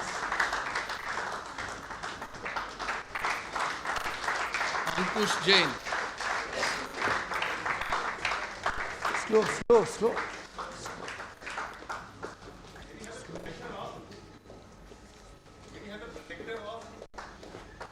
Shrivani Padma.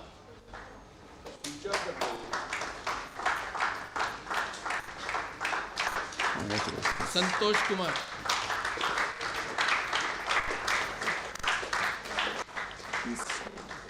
William Pringle Tauve. No. Mercy Lata.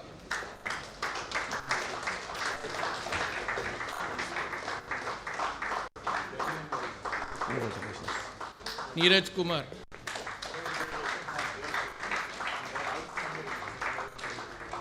Congratulations. Nirmala Devi.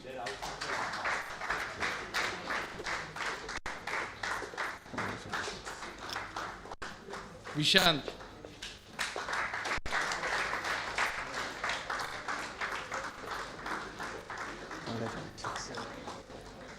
Aman Arora.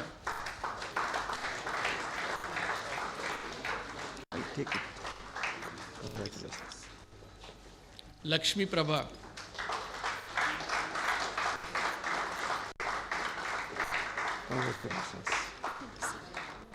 Rekha Jayaprakash.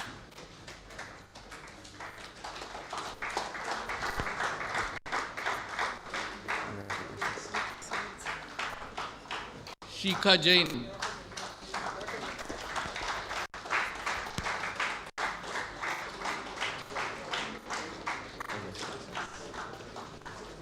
Srinivas Reddy.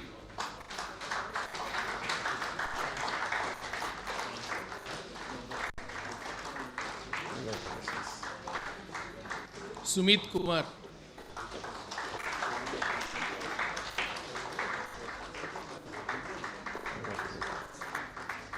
Rishmajit Kaur.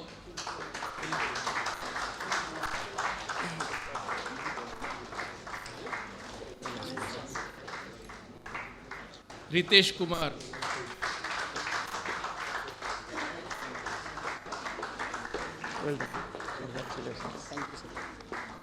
Rajkumar Pal.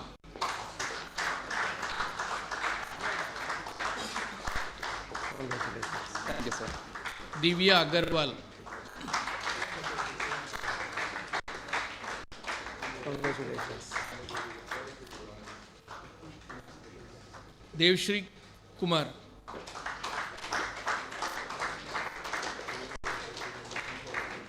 Congratulations. Ripul Ghosh.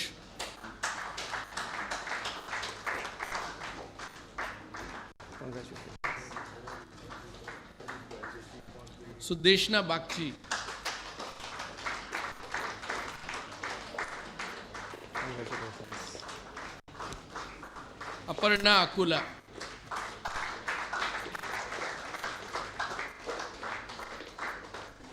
Congratulations. Ashish Gaurav. Congratulations. Bhavya.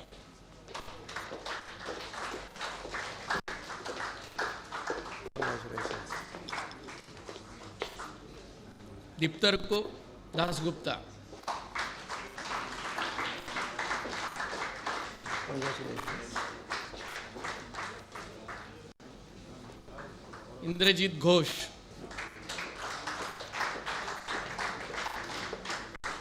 Congratulations. Mohit Anand.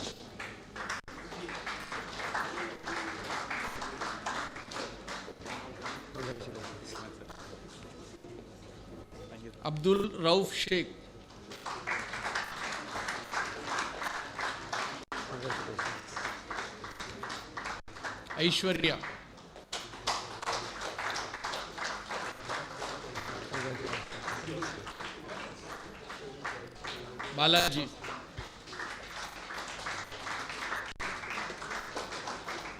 Congratulations. Bhaskaran.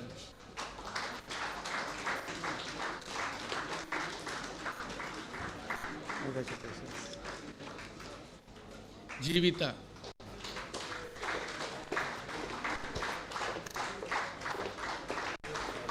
Congratulations. Karthik.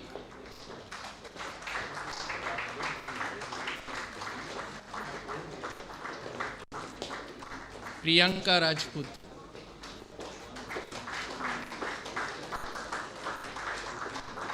Congratulations. Raj Kishore Sahu.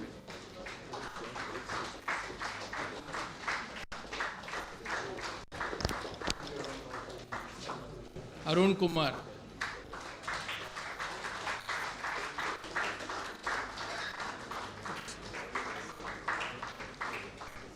Saransh Jain.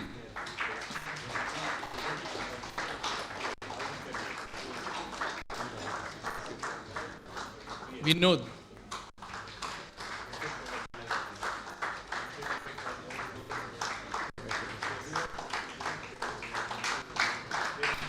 Nadeem Masood.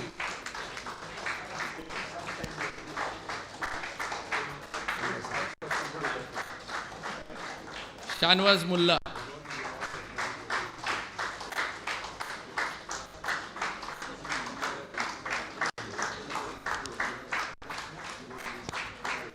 Yogeshwaran,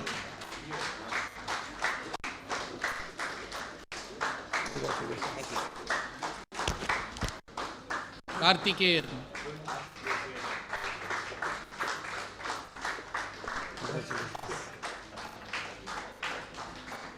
Naman Dugar,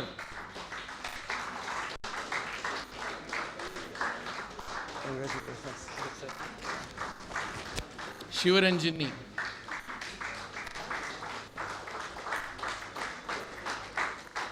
Congratulations. Abhinav Sharma,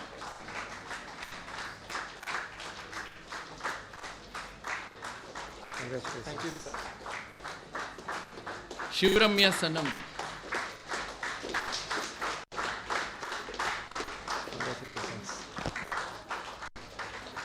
Bharti Priya,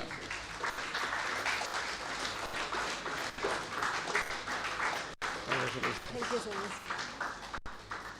Kirtana,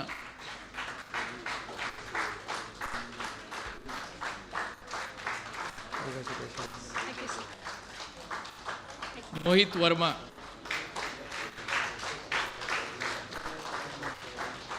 Congratulations. Nawal Kishore Banjara,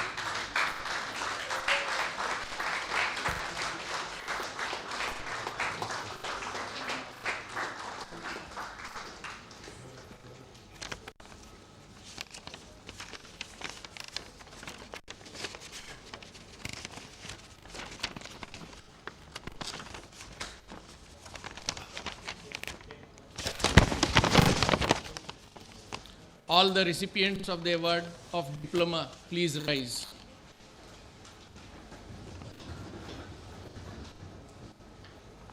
But by the virtue of authority vested in me as chairman of the Senate of the Academy of Scientific and Innovative Research, I do hereby admit each of these candidates to the advanced postgraduate diploma in engineering and charge each of them to prove worthy of the same throughout their lives. Please recite after me. Om Astoma, Sadgamay, Tamasoma, Jyotirgamay, Mrityorma, Amrutam Gamay. Om Shanti, Shanti, Shanti.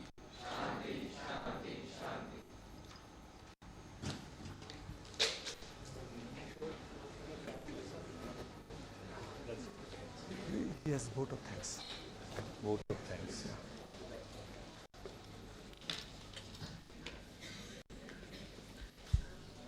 On behalf of the CSIR community and everyone present here, I congratulate all of you on this award of degree.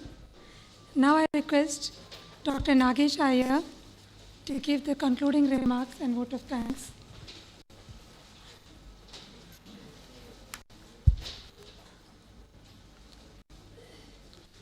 Professor Brahmachari, who has presided over this function as Acting Chairman of CSIR and Director General CSIR, Dr. Ramarao, Dr. Yadav, my fellow colleague, Professor Gautam Bishwas, dignitaries of the dais, my fellow director colleagues, pillars of tomorrow, and other invitees and the media. First of all, we would like to express our sincere gratitude to Professor Samir Brahmachari, DG CSIR and Acting Chairman ACSIR for presiding over this grand function commemorating the 3rd anniversary of OSDD, 44th Engineers Day and the diploma giving conferring function of the first batch of PGRP scientist trainees of 2009 and the excellent presidential address where you have set the tone and challenges for future of the healthcare through your unique style of articulation. Giving that wonderful, unforgettable, the very first convocation address of AcSIR.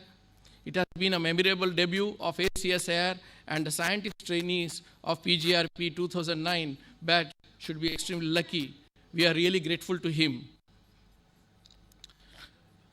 I'm also thankful to Dr. Bal Ganesh, who has given an excellent treatise here to this audience on the OSDD.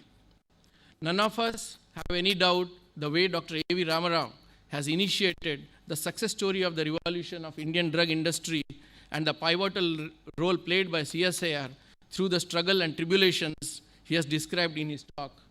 In fact, sometimes we wondered whether CSIR and Dr. Ramarao are simulating together.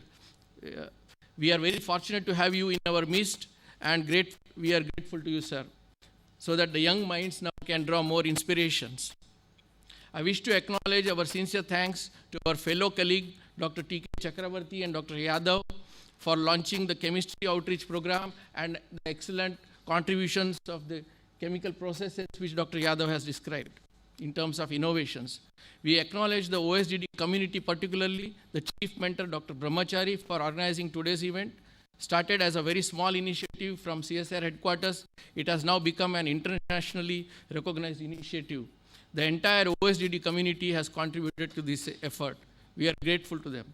Our sincere thanks are also due to the master of today's landmark AcSIR ceremony, Professor Gautam Vishwas, the director of AcSIR and the chairman of the Senate AcSIR, whose contribution is immeasurable, and the role he has played from the start of the PGR program till today. Thank you very much, sir.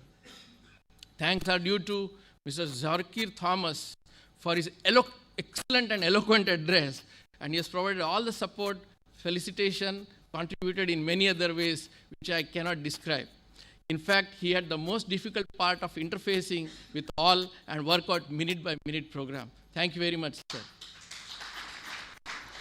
I thank all the members of CSIR family, my fellow directors of CSIR laboratories, the coordinators of PGRP program, the members of the Senate, members of the Board of Governors, associate deans, and the invitees who have made this program very lively by their presence in person, as well as those who are witnessing this live through the webcast. I am told the webcast has been received very well at nook and corners of the country. Of course, my dear PGRP scientists, trainees, and graduates, I'm really extremely thankful to you for being here with your guardians and parents. You have done us proud by your performance and for being here to receive your diploma. Thanks are also due to the media for the wide publicity, and their presence only shows the importance of this great event. I thank all those who have, one way or the other, been responsible in organizing this grand and gala function. I thank you very much. Thank you all.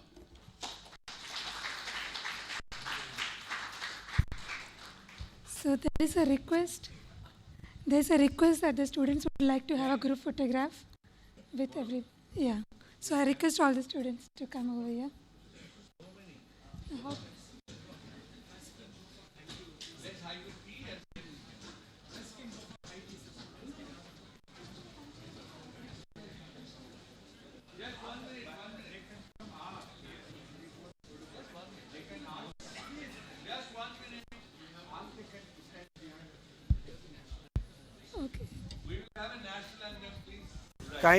Kindly rise and take your seat. Kindly rise and take your take your place.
Yeah, the photograph can be taken outside. There is high tea outside. There's invitation for everyone. Please everybody join us for high tea outside.